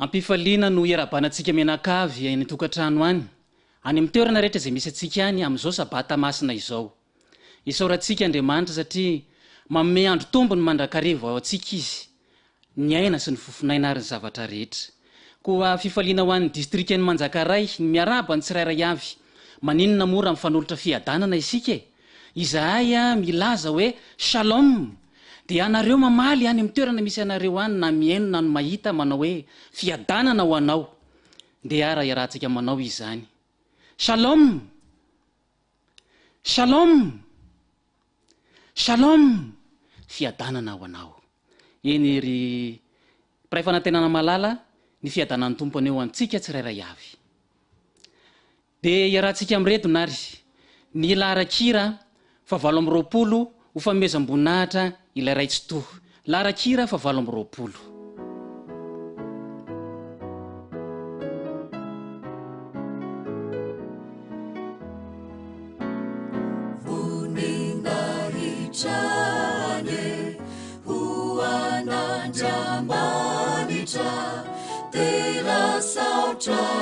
Lazasu Aogositra charuavu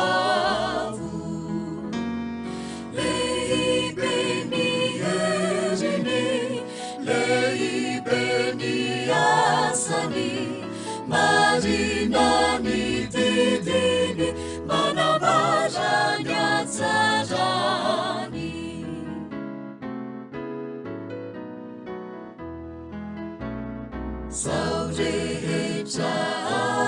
Zao makatuni tenini kamirindra sueri bahiterani pari eni enyandanitra marusi mamiratra ni eti antaniku sesena sadikantu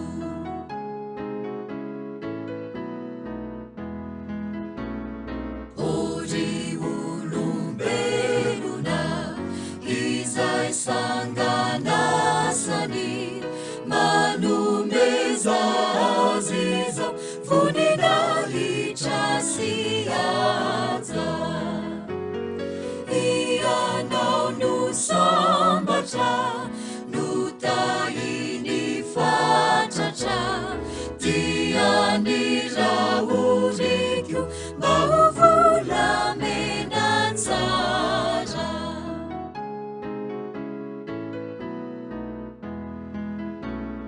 tumpu andramanitra aukanivuavutra irai feo mandrakiza ankalazana watrani eni fitiavana sini famindrampona funina itroana tena lehibe Jehova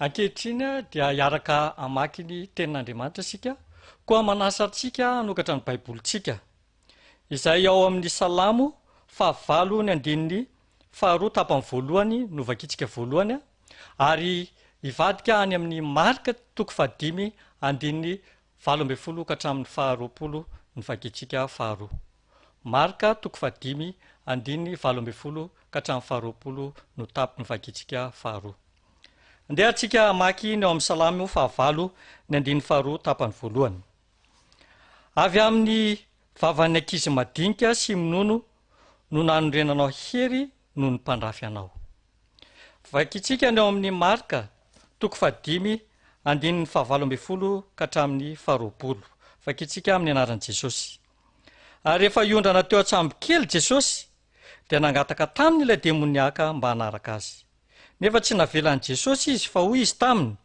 modi ihany any an-tranonao ho any amin'ny havanao ka lazao aminy ny zavatra lehibe nataon'ny tompo taminao sy namindran'ny fo taminao dia nandeha izy ka nitory tany Dekapolisy izay zavatra lehibe fa nataon'i Jesosy taminy ka dia gaga ny olona rehetra amen andeha arsika ampilefitra ny lohalitsika fa iaraka hivavaka eo ampanetretena sika ka angatany isika rehetra anytokantrano mba anaraka izany vavaka izany eo ampanetretena.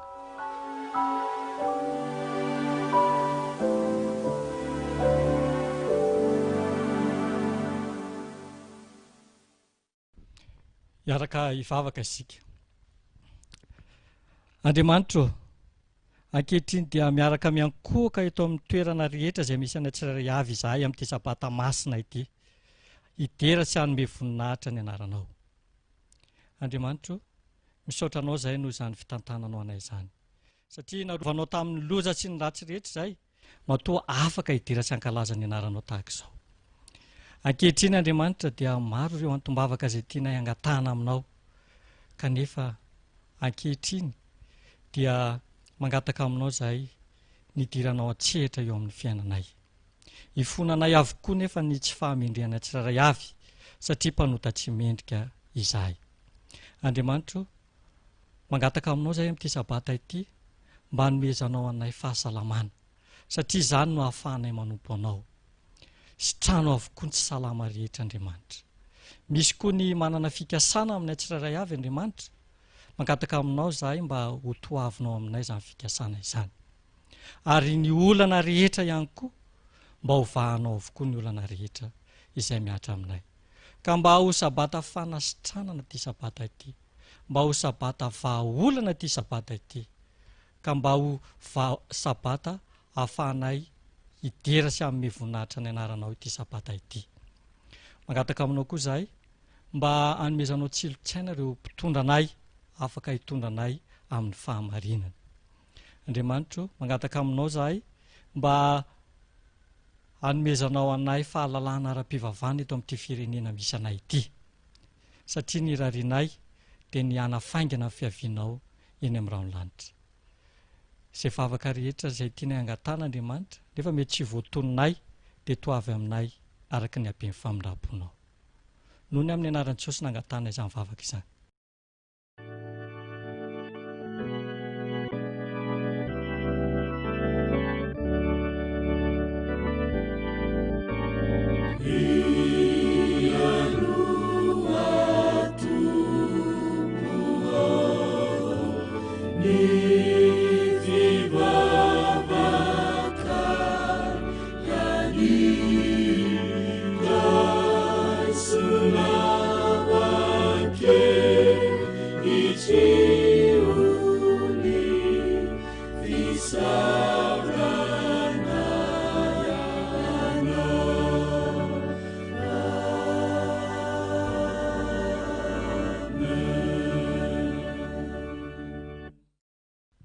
Amen.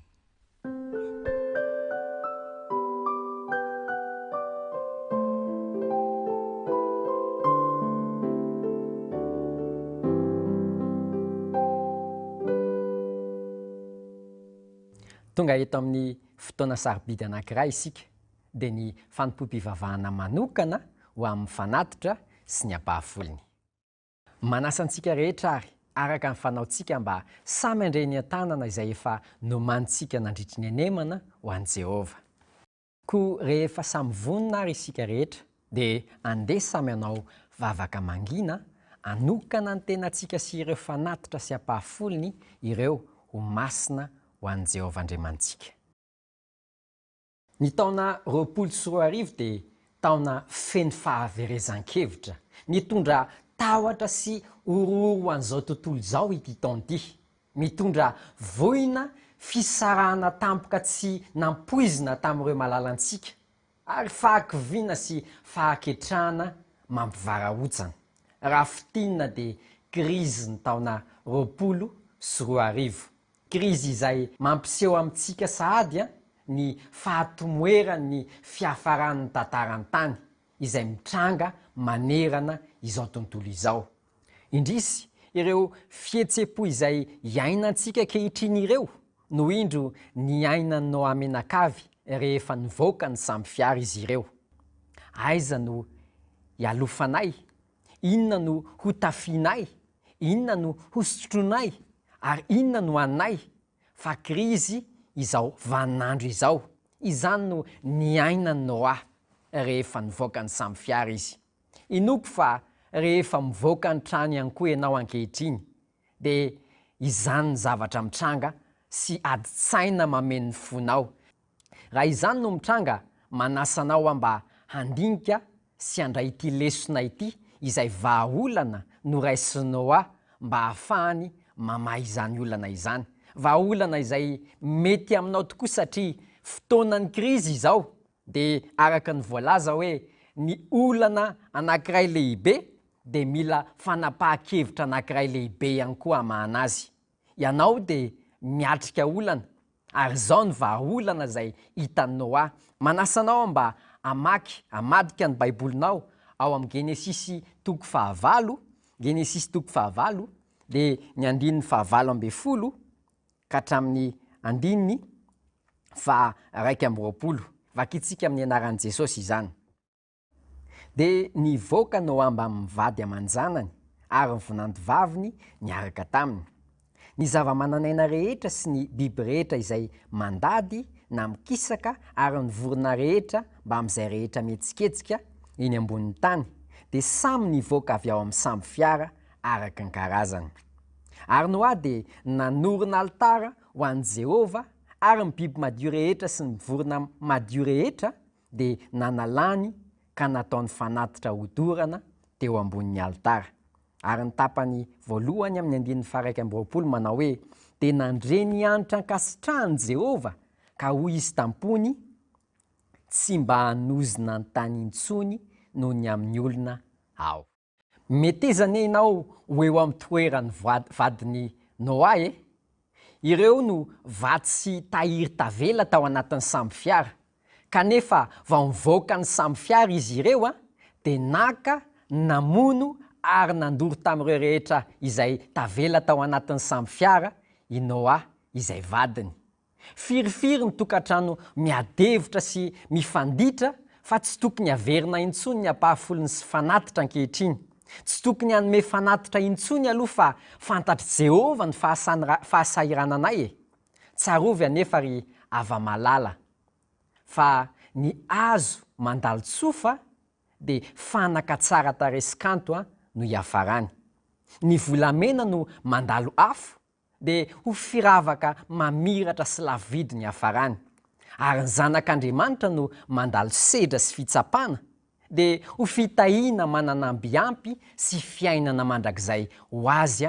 no fahatokiana vokatry ny fahatokiana sehony fa ny ifantohako amin'ity androany ity dia mikasika ny fanatitra mo fantatrao ve fa nanana antony be lavitra no ianao io inao amenakavy tsy hanolotra ny fanatitra kanefa nanao izany izy satria tia an'Andriamanitra fantany fa io Andriamanitra io no ilay niay nikarakara ary nanampy ny ankohonana mba ho velonaina sy ny tambatra mandraka ankehitriny ry havana malala ity fanatitra sy ampahafolony ity dia fanapahan-kevitry ny fianakaviana fa tsy fanapahan-kevitry olon-tokana manasanao manokana mba hiaraka amin'ny ankohonanao hanao fanamby hanao fiakana miaraka amin'ny Jehova Andriamanitra izay nividin'ny ankohonanareo mba hanolotra ny fanatitra sy ampahafolony ho an'i Jehova ka amin'ny fanatitra arotsakitsika dia indro hitondra fandraisana anjara maneran-tany izany hitondra famonjena fanampiana fanohanana ireo sakaizan'i Jesosy manerana an'izao tontolo izao hiaraka hivavaka isika rainay tsara indrindra ny an-danitra misaotra anao fa na dia teo azy izao krizy manerana an'izao tontolo izao dia nampianarinao izahay fa entinao hanandratana anay izao zava-mitranga manerana izao tontolo izao satria tianao ho tsapanay fa miavaka ny olona manompo sy tena mahatoky anao ampianaro izahay rirainay tsara indrindra ny an-danitra mba hanokana ny fanatitra sy ampahafolony ho anao ampianaro izahay mba anana fahasahiana hijoro mahatoky na eo azany krizy ampianaro izahay ambony zavatra hafa rehetra ho tia ary ho mahatoky anao amin'ny anaran'i Jesosy Kristy no anaovana izany vavaka izany amen iroso amin'ny fanatazana izany fanatitra sy ampahafolony izany arytsika izao ary dia feokira manokana no andeha entitsika mandravaka izany.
Ndeha ary entitsika eo anatrehan'Andriamanitra izany fanatitra sy ampahafolony izay voahangona izany amin'ny alalan'ny fanatanterantsika ilay hira 700 ô ny fanatitra entinay.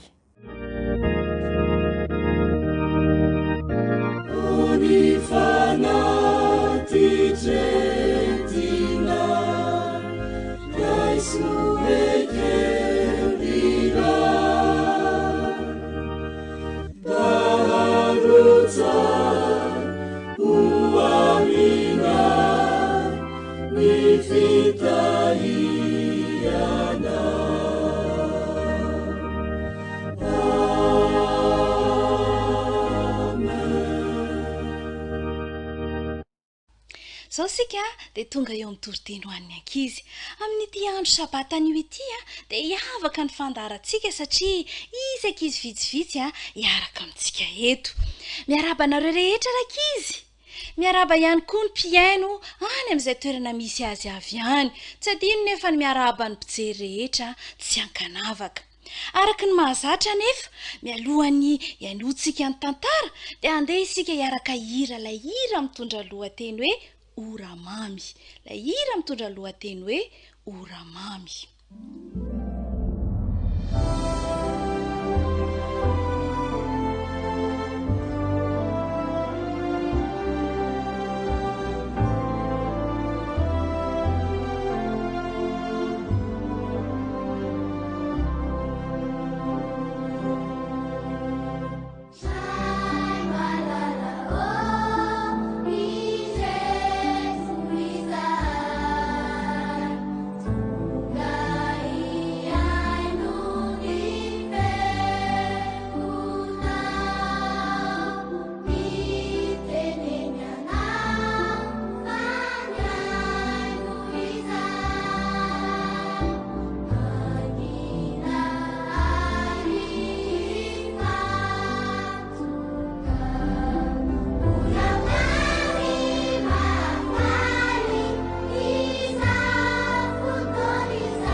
Vavakisika. Jesosy mangataka ny fanahinao izahay mba hanokatra ny fon'ny ankizy rehetra andray ny teninao. Amin'ny anaran'i Jesosy no angatana ny vavaka. Amen. Lohatenin'ny tantarantsika androany dia manao hoe ilay fantsika toa tsy misy vidiny. Averiko indray mandeha, ilay fantsika toa tsy misy vidiny. Samy mahalala ny atao hoe fantsika daholo arao ary ity tantara ity. ndray andro rakizy a dia nilalao teo a-tokotany a iabella kely zazalahy 4 taona lalao niaraka tamin'ny namana izy dia tamtampoka teo izy dia nahita fantsika tery anana tery wayo fantsika nahita kilalao a ay jereo nareo ane dia niazakazaka ny namany nanantona anazy eto aty hoe ry abella mba jerenay tsy ameko anareo ty fa ana so alainareo eo ny kilalaoako mory abella mba jerenay tsy ameko tiako dia nifandrohitany abella sy ny namany teo le fantsika dia niadivana teo kay inona rany tranga ozy izy nareo voasilifatra le fantsika kay ny tanany abella dia naratra nandera nenyo nandera ny tanako maratra be niazakazaka ny akany amindreniny izy fa inona ndray ary zao nataonao zao ry abella hoe jereko fa inona ny lalaovinao hoe ity fantsika ty ry abella fangano fantsika fa atao kilalao eto aty amiko iny fa misy ilako anazy ao an-dakozia ao fa ao diovina ny ratranao rehefa aveo dia nentiny tany an-dakozia ilay fantsika popohany tamin'ny marto dia nataony teo amin'ny rindrina dia nahantony teo lay vilany say mba nisy fanatonany ty vilany ty efa elaela zay dia davako an'ity fantsika ty tampotampoka teo anefa pra inona ny tranga ozy izy nareo rakizy nenjera ny vilaniny eny vaky vilaniko izy izy neny malahelo an'le vilany koa rehefa mba nahazo fanatonana ve izy dia nenjera dia vaky indray tamin'izay fotoana izay indrindra niditra vany dada fa inona re zao ry ny mareniny fa maninona efa inona ny mampitabataba ka mandreraka mihitsy ty fantsika ty manahirana nafa alao ariko any ty fantsika ty tozy izy dada fa maninona koa ny ariny ento aty fa anamboarako an'le seza ao ambadika ao dia nalainy dada le fantsika dia lasa nanamboarana an'le seza tao ambadika vita tsara le seza navitana an'le seza tsara tare le izy andro vitsivitsy tao arinan'izay dia tonga namangy azy telo mianaka ny mpanjaka odio mandroso ny mpanjaka mandroso ianao mipetrapetra dia mipetraka teo amin'le seza vonamboariny dada rikizy ny mpanjaka rehefa mipetraka teo izy dia tampotampoka teo pria fa inona indray ara no ny tranga loza marina fa paraka ny mpanjaka ifonana rery mpanjaka inona ozy izy nareo ny tranga nazeran'le seza indray ny mpanjaka dia lasa miala tsiny tamin'ny mpanjaka miala tsindry mpanjaka ifonana fa amin'ity indray mitoraka ty ngamba tena hoarina amin'izay ty fantsika ty tsy vitany hoe nandratra ny abella kely mbola namaky ny vilaninay koa zao koa ianao ry mpanjaka dia nazerany teo amin'le seza vonamboariko tozy izy ny mpanjaka sady ntsika azarina fa etaty fa hoentiko anahy iny fantsika iny zany very mpanjaka ity ary nentiny mpanjaka ilay fantsika da iza ozy izy nareo nefa ran'ilay fantsika tany andoam-pandriana ny mpanjaka nanatona ny sariny tsara tare jerenareo tsara zany zao avy nandratra ny abella kely le fantsika namaky ny vilaniny eny aveo ihany koa nampenjera ny mpanjaka teo ambonin'ny seza ohatrany hoe tsisy vidiny zany le fantsika kanefa aiza ozy izy nareo nefa rany teny andoam-pandriana ny mpanjaka isika rehetra koa rakizy no atao hoe fantsika matetika ny olona sasany dia manao atsika hoe tony le mpanakorotana mpanimba zavatra mpamaky vilia mpamaky vilany jereo ihany koa fa sady manelingelina mahasosotra fa rehefa tonga eo an-tanany mpanjaka isika fantatritsika ve zany mpanjaka izany ilay jesosy ao anatin'ny baiboly ao dia misy tantaran'izay fantsika izay ihany koa raha tadiditsika zay mihitsy tantaran' jesosy nomboana teo amin'ny hazo fijaliana nasiana fantsika koa izy fa rehefa nomboana teo tamin'ilay fantsika izy dia navita namonjy izao tontolo izao tamin'ny fahotana dia ohatran'izay ihany koa isika rakizy rehefa tonga eo ampelantanan'i jesosy dia afaka nianana ny tomba mbidintsika isika fa tsy hoe tsy misy vidiny. Ka amin'ity maraina ity dia andeha isika hanao safidy ny ametraka ny fiainantsika sy ny mombantsika manontolo eo ampelantanan'i jesosy mba hahafahantsika anana zavatra mahafinaritra, avita zavatra soa, avita zavatra mahagaga ihany koa arak'ilay andiny fototra izay novakina tery aloha. Andeha nenga vitsika iarena tiana mba hamerina anazy indray lay ao amin'ny salamo fahavalo ny andiny faharoa. Salamo fahavalo ny andiny faharoa. Naran Jesosy avy amin'ny vavany ankizy madinika sy ny rono no nanorenanao hery no ny mpandrafianao. Sotra ny arena tiany sika avy amin'ny vavantsika ankizy tokoa rakizy avy eny fa na ny zaza minono ary dia ahafahana manao zavatra goavana ho lasa fitaovana mahomby eo ampelantanan'Andriamanitra amita ny asa fitoriana filazantsara. Ka andeha amin'ity fotoana ity sika dia hanao izany safidy tsara izany mba hahatonga atsika anana ny maha-izy atsika. Andeha ho famaranana izany fanapa-kevitritsika izany dia hiangaviantsika indray isaotra tiana hivavaka ho antsika. Rainay izany an-danitro misaotra anao izay no izany afatra sarobidy izany. Afatra izay manome antoka ho anay mba hanao safidy sy ametraka ny mombanay rehetra eo ampelantanan'i Jesosy. Tery izany safidy tsara izany fa amin'ny anaran'i Jesosy no angatahana ny vavaka. Amen.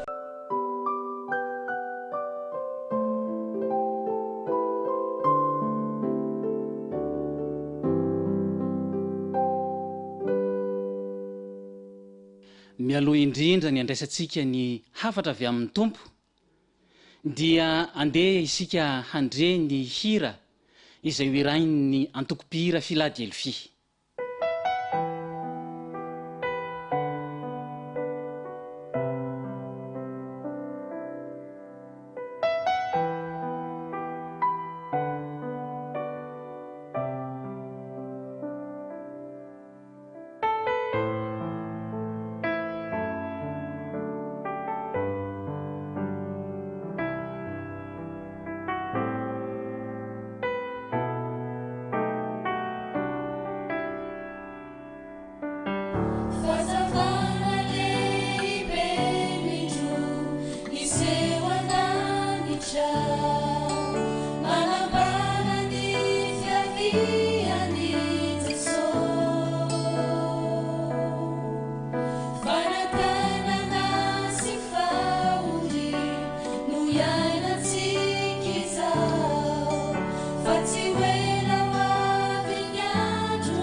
rehefa malala tonga amin'ny fotoana izay iarahantsika mandray ny tenin'andriamanitra isika kehitriny ary isaorantsika andriamanitra noho izao fotoana izao koa ny afatra manokana izay orenesintsika sy horaisintsika amin'ity atoandro ity dia nampitondrana ny lohateny manao hoe ilay azakazaka nitondra famonjena, ilay azakazaka nitondra famonjena.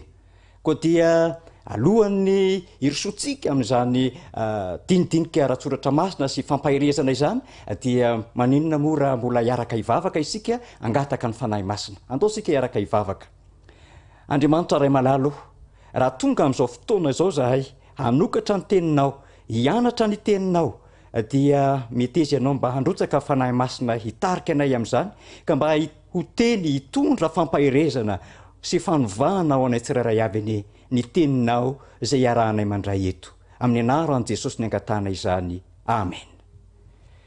Ry ava-malala, araka ny voalazako teo dia lohateny iray lehibe no iarahantsika mandray avy amin'ny tenin'Andriamanitra androany, ilay azakazaka nitondra famonjena. Ny apôstôly Paoly ao amin'ny Korintianina, rehefa nanoratra ho an'zareo tany izy dia naporisika ireo Korintianina ireo mba hiazakazaka. Rehefa mamaky tsika ao Korintianina voalohany toko 7:7-20 fa tsy ilay azakazaka lazain'ny apôstôly Paoly ao anefa no azakazaka ho resahako amintsika amin'ity atoandro ity, fa ilay azakazaka manokana izay ataon'ireo karazana olona anankiroa sy biby anankiray ao amin'ny Marka toko 5 no azakazaka ho resahantsika. Zay manasako anao mba hanokatra ny baiboly ao amin'ny Marka toko 5. Fa rehefa mamaky an'io Marka toko 5 io isika dia misy karazana mpiazakazaka anankitelo ao. Ny mpiazakazaka voalohany amin'izany dia ilay lehilahy izay azo mpanahy maloto na koa antsoina hoe demoniaka. Ny mpiazakazaka faharoa dia ny kisoa ary ny mpiazakazaka fahatelo dia ilay mpiandry kisoa. Dia zao misy zavatra mampitovy an'ireo mpiazakazaka ireo. Ka hojerevantsika izay mampitovy azy zay. Misy koa zavatra mahasamihafa an'ireo mpiazakazaka ireo. Hojerevantsika ihany koa zany mahasamihafa azy zany. Ary ny fahatelo farany dia ny fiafarany ny azakazaka ireo mpiazakazaka ireo. Andeha ary hojerevantsika ny mampitovy ny mpiazakazaka. Misy zavatra telo hitovizan'izy ireo. Voalohany dia zao, samy niasan'ny fanahy maloto ireo mpiazakazaka ireo. Ary ny faharoa dia samy ratsy ny fiainan'izy ireo. Ary ny fahatelo dia samy niazakazaka izy ireo. Andeha ngejerevantsika ao amin'ny Marka toko voalohany toko 5 andininy voalohany ka hatramin'ny 5 misy an'ilay mpiazakazaka voalohany dia ilay lehilahy azo mpanahy maloto zany. Rehefa vakitsika io andalateny io izay voalaza ao amin'io Marka io dia zao nipetraka teny amin'ny fasana izy tsy nisy na folaka azy ny nananana izy ary tsy nitafy lamba izy voalaza any amin'ny Matio toko 5 manambara an'izay koa tsy nitafy lamba izy, fa eto amin'ity Marka ity dia tsy voamarika loatra izay. Ary ny fahadimy dia zao nitety tena izy. Ry ava-malala, inona moa zany toetra nananany zany? Ary raha jerevantsika vetivety izy ireo dia hoe teny amin'ny fasana. Inona moa ny eny amin'ny fasana ry ava-malala? Aizina sy fahafatesana no any amin'ny fasana. Kanefa dia teny natamana n'ity lehilahy ity. Asika raisina ho toy ny hoe ireo olona izay maty ara-panahy izany, ireo olona izay te hitoetra anatin'ny fahamaizinana mandrakariva izany.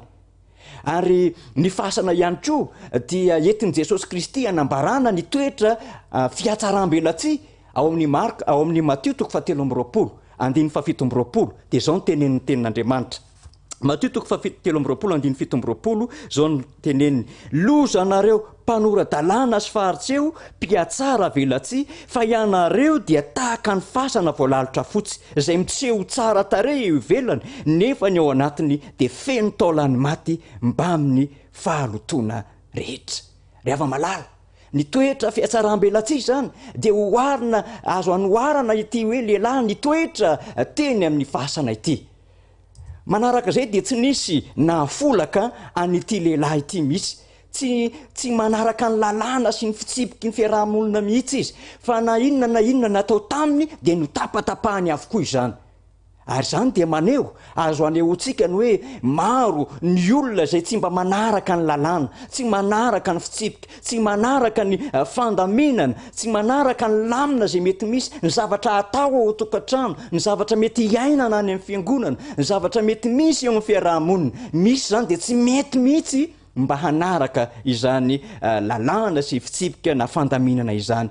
Ary voalaza moa fa hoe tsy nisy olona nahafolaka azy mihitsy.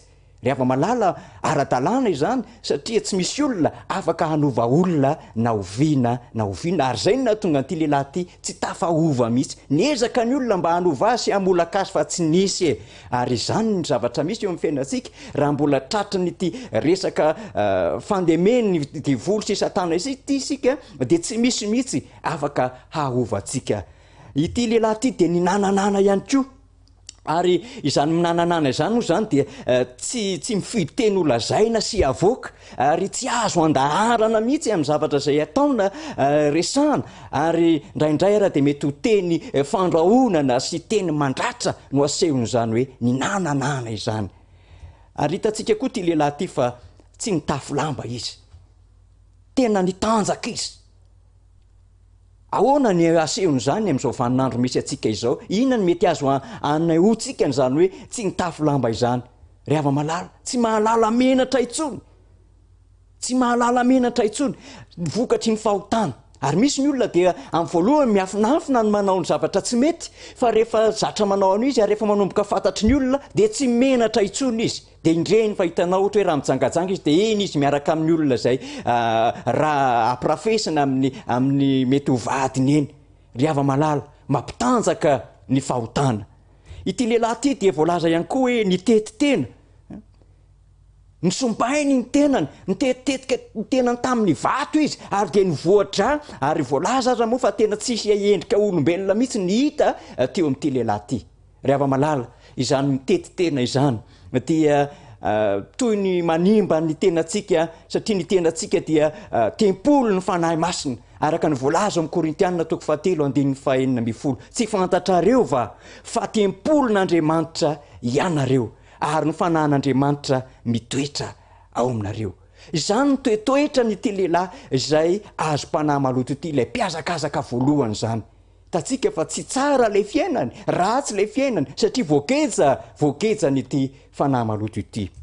Ny mpiazakazaka faharoa dia mba jerevantsika koa ny toetoetrany sy ny mombamomba azy. Ao amin'ny 2:1-7 amin'ny Marka 5 dia izao ny voalaza eo hoe ary nisy kisoa maro andiany ray nandrasana teny akaiky ny tendrombohitra ary nifona taminy ireo ka nanao hoe alefaso izay ao any anatin'ny kisoa mba hiditra any aminy dia niekeny Jesosy ary ny fanahy maloto rehefa nivoaka dia niditra tao anatin'ny kisoa ary ireo kisoa andian'ireo nitratrevatreva teny miantsana ho any amin'ny ranomasina tokony ho 2 no isany ka dia maty tany amin'ny ranomasina izy. Rehefa malala ireto kisoa ireto raha jerevantsika tsara io tantara io sy ny renesika tsara mivaky teny dia zao teny akaikikaiky teny io kisoa io fa tsy dia lavitra loatra ary marobe ireo kisoa ireo andiany anankiray ary 2 no isan'izy ireo araka amin'ny voalaza eto. Ary hitantsika eto hoe nitratrevatreva ity kisoa ity, ireto kisoa ireto nitratrevatreva. Inona moa ny dikan'izany hoe nitratrevatreva izany? Rehefa niazakazaka izy ireo andeha ho any amin'ny antsana sy ny ranomasina dia azakazaka omba ankerisetra izany, mifandona, mifanitsakitsaka na ny kely na ny lehibe tao anatin'ireto kisoa ireto. Dia izany ny zavatra mihitsy ary kisoa romotra ny lasa nitratrevatreva. Indraindray dia maneho ny toetrantsika ihany koa izany rehefa malala ary izay nitenenina hoe tsy zavatra tsara mihitsy tamin'ireto karazana mpiazakazaka anankitelo izay resantsika eto ireto. Ny mpiazakazaka fahatelo dia ilay mpiandro kisoa. Eo amin'ny 2:5 ary ny mpiandry azy dia nandositra ka nilaza tao an-tanàna sy tany an-tsaha. Lay mpiandro kisoa zany dia mazava ho azy amin'ny mampiandro kisoa azy dia nitoetra niaraka tamin'ny kisoa izy sady mamana an'ireo kisoa ireo ary miaro an'ireo kisoa ireo satria izay ny asany, izay ny mampiandro kisoa azy. Rehefa malala rehefa mamaky an'ity dia mahatsiaro an'ilay zanakadala. Ilay zanakadala izay nanana ny nahy izy azy tao tokantrano ray aman-dreniny saingy rehefa niala nandao ny tokantrano ray aman-dreniny dia niafara tany amin'ny fiandrasana kisoa ny hafarany ry ava malala ratsy mihitsy zany ty fiandrasana kisoa ity ry ava malala mbola betsaka ny olona miandro kisoa eo amin'ny fiainana inona moa ny asehon'ny kisoa ny kisoa nge dia zavatra ratsy biby tsy fihinana raha teo koa izy ary raha misy aza karazana fitenenan-dratsy ataon'ny olona na sanatria fanompoana dia amin'ny alalan'izany biby zany no tenenin'ny olona ratsy zany kanefa ity mpiandro kisoa ity dia ny andro ny kisoa ny aro ny kisoa ary namahana ny kisoa zany ry ava malala dia mbola maneho ny toetra ny olona zay mikolokolo sy miaro fahazaran-dratsy isan-karazana tsy ho tany saiko eto daholo inona le kolokoloana inona le arovana fa dia maro fiainany olombelona izany ary mety isika mihitsy no tratrany izany ry ava malala ny tokony atao dia miandriondro ny tokony atao inona moa le hoe miandriondro mikolokolo fahazarana tsara miaraka amin'i Jesosy Kristy izay ny toetoetra ny reto olona mpiazakazaka ireto reto mpandray anjara amin'ny azakazaka reto anankitelo izy ireo tsisy zavatra tsara tao aminy fa ny mahasamy hafa azy raha hitantsika zany ny mampitovy azy ireo dia hitantsika hoe samy nampiasain'ny fanahy maloto daholo ary samy nanana toetra ratsy daholo ary inona ny mahasamy hafa azy ireo kosa zavatra roa ny mahasamy hafa azy ireo ny voalohany ny fitodiky ny azakazaka ary ny faharoa ny fiafaran'ny azakazaka andeha nge jerevantsika ary ny fitodiky ny azakazaka sy ny vizotro ny fiazakazahana ho an'ny kisoa aloha no jerevantsika voalohany eo amin'ny 7:17 ary ny fanahy maloto rehefa nivoaka dia niditra tao anatin'ny kisoa ary ireo kisoa andian'ireo nitratrevatrevatra teny amin'ny antsana ho any amin'ny ranomasina ry ava malala ny direction anreto kisoa ireto rehefa hiazakazaka dia avy teo akaikin'i Jesosy Kristy nandeha ny azakazaka nakany amin'ny ranomasina izany hoe azakazaka mifanohitra amin'ny lalan'i Jesosy ny azakazaka nataon'reto kisoa ireto Jesosy avy any an-dranomasina nakany an-tanety fa ireto kisoa ireto kosa indray avy aty an-tanety nakany amin'ny ranomasina ry ava malala ny azakazaka mifanohitra amin'ny zavatra nataon'i Jesosy ary azakazaka nanalavitra an'i Jesosy mbola maro ny olona zay manao ity azakazaky ny kisoa ity manao zavatra zay mifanohitra amin'izay sitrapon'Andriamanitra miazakazaka makany amin'ny lalana zay mifanohitra amin'ny sitrapon'i Jesosy Kristy manao ana kosa indray ny direction amin'ny mpiandro kisoa le mpiandro kisoa amin'ny 7:14 dia efa nivakitsika teo fa ny azakazaka nakany an-tanàna izy zany hoe azakazaka nandositra izy zany olona mandositra zany tsy mijaikojaiko na mandeha miada kely fa miazakazaka mafy zany olona mandositra izany nandositra nanalavitra an' Jesosy ny nataony ary namonjy ireo mitovy foronana aminy izy indray zany tsy ny mifanohitra amin'iny Jesosy fa le mitovy faharonana aminy satria tao ny olona tao an-tanàna no nalehany ary ny olona tao an-tanàna dia mpiobo kisoa fa tsy ny homana kisoa satria mazava moa zany fa namidiny zareo tamin'ny romanina ireo kisoa ireo fa izy ireo tsy mihinana kisoa satria efa fantany zany tsy fihananana kisoa zany ry ava malala ny fikolokoloana fahazaran-dratsy sy ny fahotana miafina dia ahatonga ny olona anankiray andositra rehefa eo anatrehan'ny fahazavan'i Kristy andeha vakitsika ny Jaona 7:20 Jaona 7:20 inona ny voasoratra eto fa izay rehetra manao ratsy dia mankahala ny mazava sady tsy manatona ny mazava fa andrao ho hita miariary ny asany ry ava malala raha ny tokony nataon'ity mpiandro kisoa ity dia tokony nanatona izy ary mba nangataka famonjena tamin'i Jesosy Kristy sy nangataka famelan-keloka satria azo antoka fa zavatra tsy mety ny zavatra nataony azo nataony nanatona an'i Jesosy Kristy raha nahitan'io lehilahy io sitrana izy zay ratsy noho izy kokoa raha fijery ety ivelany kanefa tsy nanao an'izany izy fa lasa izy nakany n'le mitovy foronana aminy zany ny zavatra ny ainany ity mpiandro kisoa ity azakazaka nanalavitra an' Jesosy nen'ilay kisoa azakazaka nanalavitra an' Jesosy sady ny fanohitra tamin'iny Jesosy ny mpiandro kisoa zany eto dia azakazaka nanalavitra an' Jesosy ary namonjy ny mitovy foronana aminy nen'ilay diamoniaka kosa manahoana ry ava malala eo amin'ny 9 vakitsika ny Jaona 5 Marka 5:5 Marka 5:5 zao no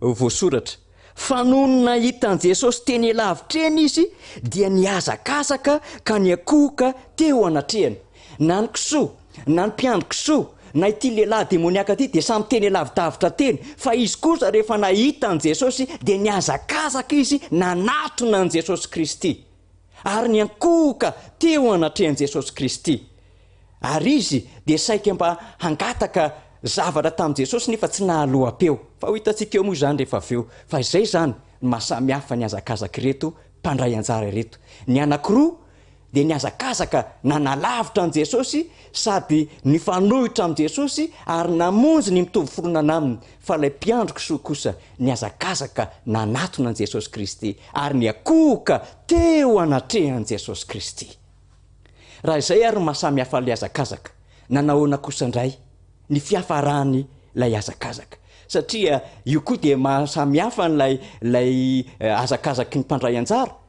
de le fiafaran'ny azakazaka zany ny kisoa de zao rehefa ny azakazaka ny rodorodo ireo andihana kisoa 2 reo alaivo sary an-tsaina hoe kisoa 2 ndray migrodogrodogrodogrodo mandeha aiza ny afaran'izy ireo ny varina ary maty tany an-dranomasina ireo kisoa ireo ry ava-malala ny ranomasina moa raha amin'ny faminanina ao amin'ny apokalipsy 7:15 de maneho vahoaka ka hoana ny inona ny azontsika ambarany amin'izany ny olona zay manao azakazaky ny kisoa ka mirona makany amin'ity zao tontolo zao ity makany amin'ny firona ny vahoaka maro be dia hitondra fahaverezana ho azy zany ry ava-malala ary tena maro anisa tokoa izy ireo le demoniaka dia anankiroa ao Matio izy anankiroa fa eto amin'ny Marka izy dia anankiray kanefa raha is apitahana am'reto kisoa maro be reto de zao le kisoa de 2 be zao le regimanta na legiona izany reto kisoa reto nyrona ny aran-drohitra nakany amin'ny ranomasina mifanohitra tanteraka amin'ny zavatra nataon'i Jesosy Kristy maro koa ny olona ny manohitra ny zavatra nataon'i Kristy ary miara-mirona makany amin'ity zao tontolo zao ty kanefa fahaverezana ny mety ho tratriny zany rehefa malala ao amin'ny ohabolana 7:12 andiny 12 sy ny Matio 7 andiny 13 de zao no ambarany tenin'Andriamanitra ohabolana 7:12 andiny 12 misy lalana ataon'ny olona ho mahitsy kanjo lalana mivarina any amin'ny fahafatesana ny hafarany zany ry ava-malala ny fiafaran'ny azakazaky ny kisoa ary eo Matio 7:13 de hoy ihany koa ny tenin'Andriamanitra Matio 7:13 midira ny vavahady ety ianareo Jesosy fa lehibe ny vavahady ary malalaka ny lalana zay makany amin'ny fahaverezana ka maro ny miditra any fiafarana fahafatesana ny hafaran'ny azakazaky ny kisoa manahoana kosa indray ny fiafaran'ny azakazaky ny mpiandro kisoa rehefa hitantsika eo amin'ny 9:12 amin'ity Marka 5 ity dia ny hafarany tena nilazalaza tany amin'ny olona izy ilay mpiandro kisoa ary ireo olona tao tanàna de nandeha tany amin'i Jesosy Kristy ary rehefa nandeha tany amin'i Jesosy Kristy ireo olona ireo de nandroaka an' Jesosy Kristy jerevintsika nge hoe zany de milaza fa fijoroana vavolombelona mitarika fandroana an' Jesosy mba mijoro vavolombelona ihany fa fijoroana vavolombelona de fijoroana vavolombelona mitarika ho any amin'ny fandavana an' Jesosy fandroana an' Jesosy ary rehefa tonga tany tanàna izy ireo de tsy nilaza ny am' Jesosy fa nilaza ny am'ilay demoniaka sy ny am' kisoa izany ny zavatra hita le zavatra maha-olombelona no nijoroana vavolombelona fa tsy ilay soa nataon'ny tompo tam'ilay demoniaka mampalahelo izany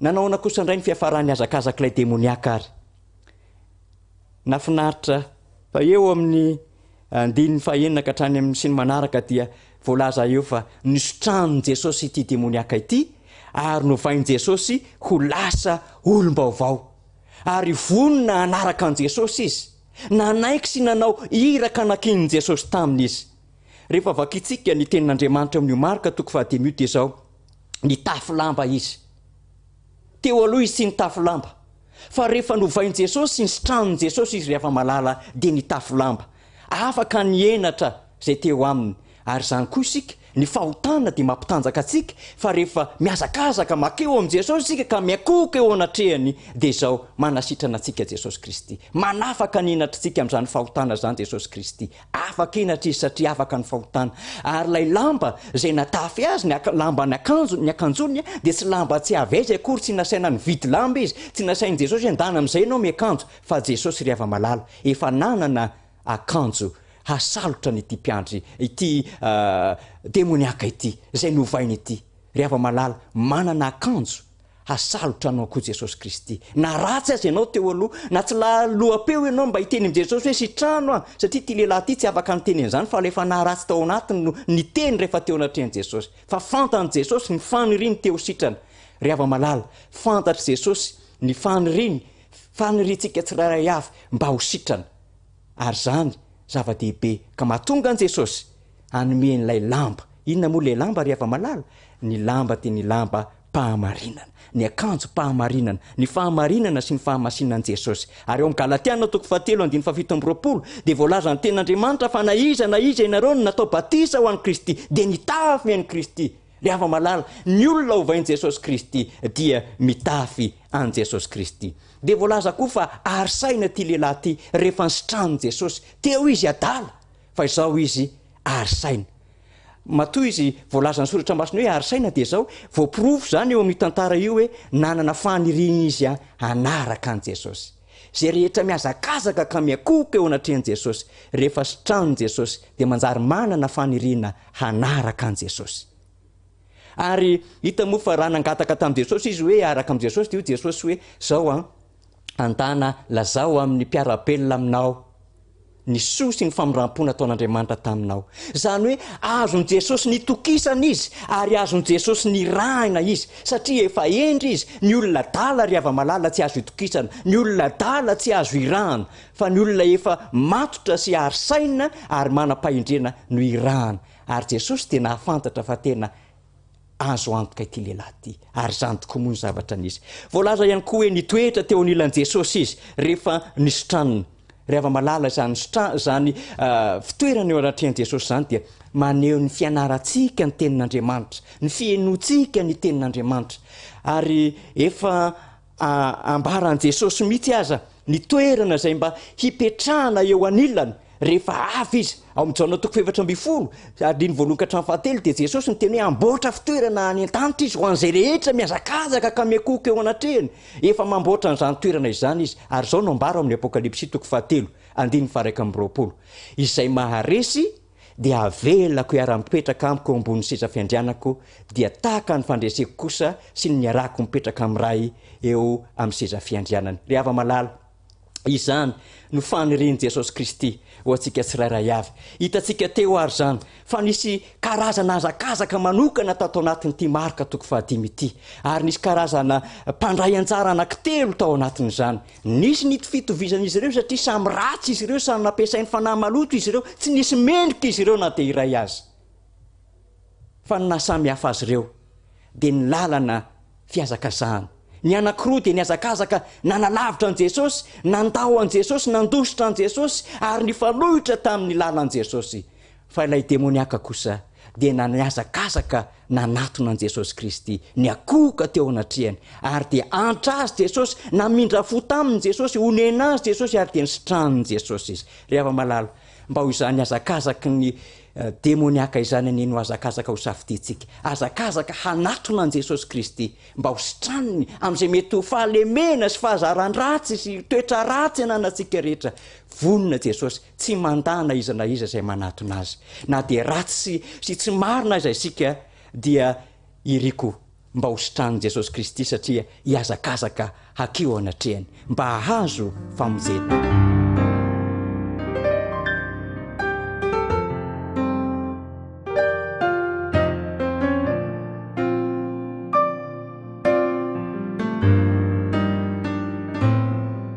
iara hivavaka asika tompoko andriamanitra rainay izay any an-danitra ao misaotranao zay no ny teny izay nomenao anay sy no renesinay tamin'ity sabata izay nomenao anay ity ray malalo manana ny fahalemenay tokoa izahay noho ny fahotana izay malaky mahazo anay kanefa fantatray tamin'nyity atoandro ity fa raha miazakazaka izahay manatona anao Jesosy Kristy tsy hitaredretra intsony satria dia efa hifarana ny tantaran'ity tontolo izao ity dia ampio izahay mba samy miazakazaka tompo hanatona anao ary hiankohoka eo anatrehanao fa izay rehetra miazakazaka hanatona anao ary miankohoka eo anatrehanao na tsy mahaloha-peo aza dia fantatrao ny etaeta-po sy ny fanirina ka aoka tompo mba hositranonao izahay ho diovinao afa-keloka ho sasanao afa-pahotana ka mba ho tafatoetra eo akaikinao tsy hitoetra amin'ny maizina intsony fa hitoetra eo akaikinao tsy hitoetra ny amin'ny fiandrasana kisoa intsony fa hitoetra eo akaikinao ary raha avy ianao eny amin'ny raha ololanitra ianao efa nampanantena fa manamboatra izany toerana izany raha avy ianao tsy ho ela intsony dia mba samy hitoetra eo amin'ny seza amboninahitra miaraka aminao anizahay satria zanakao novonjenao tamin'ny alalan'ny ranao dia enoy tompo ny vavaka rehetra izay nataony vahoakanao tamin'ny fanoloran-tena tao anatin'ity sabata ity ary raha isaraketo izay amin'ity atoandro ity dia engany ray malalo ny fitiavanao sy ny famindramponao ary ny fahasoavan Jesosy Kristy sy ny fampiraisana avy amin'ny fanahy masina mba ho ataonao amin'ny zanakao tsirairay avy ka hatonga anay ho tafaray tanteraka eo anatrehanao amin'ny anaran'i Jesosy Tompo amen.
misaotra an'Andriamanitra isika ry fiangonana malala ry avana malala nandre anyity afatra teto ity feon'ny fankasitrahana satria naharitra teo amin'ny fiainona sy ny fanarana isika eto amboalohany a manoloana ny kirakira raha teknika zay ny arahana dia misy ny tsy fahalavorariana eo amin'ny sehatra maro samihafa satria ateboka efatra lehibe moa zany ny tsy maintsy andefasana anyity onja sary sy feo ity somary atsingerina fa ny matv ny page facebook ny youtube ary ny radio azisy nokendrena ho irindra araky ny tokony izy kanefa eo amin'ny sehatry ny tsy fahalavorariana eo amin'ny teboka efatra izay nyresana teo zay dia angamba mety voelingelina ny fifantohantsika kanefa tsy mampiena ny rem-panahy izay no raisina izany akory ialantsiny raha izay no entina mamehy ny resaka rehetra ny eo amin'ny tsy fahalavorariana azo antoka fa tsy avy aminay eto amin'ny trano foibe no mahatonga an'izany fa eo amin'ny kirakira izay tsy tanteraka rehetra eo amin'ny sehatra fampitana hafatra ka dia mirary soa mandrakarivo antsika tsiraray avy nanaraka amin'ny antsipriany ny resaka sy ny hafatra no raisitsika tamin'ny ity maraina ity isorana manokana ny distika maranjakaray izay nandray anjara mavitrika eo amin'ny fandavorariana izany tapany maraina izany ary faliny fo mahita endrika vaovao indray mahita endry mpandaminana hevitra ihany ko fampandrosoana eo amin'ny fanehoana nyreny hafatra ireny hitondra sosy fanentanana manokana ho antsika tsiraray avy ane izany zavatra izany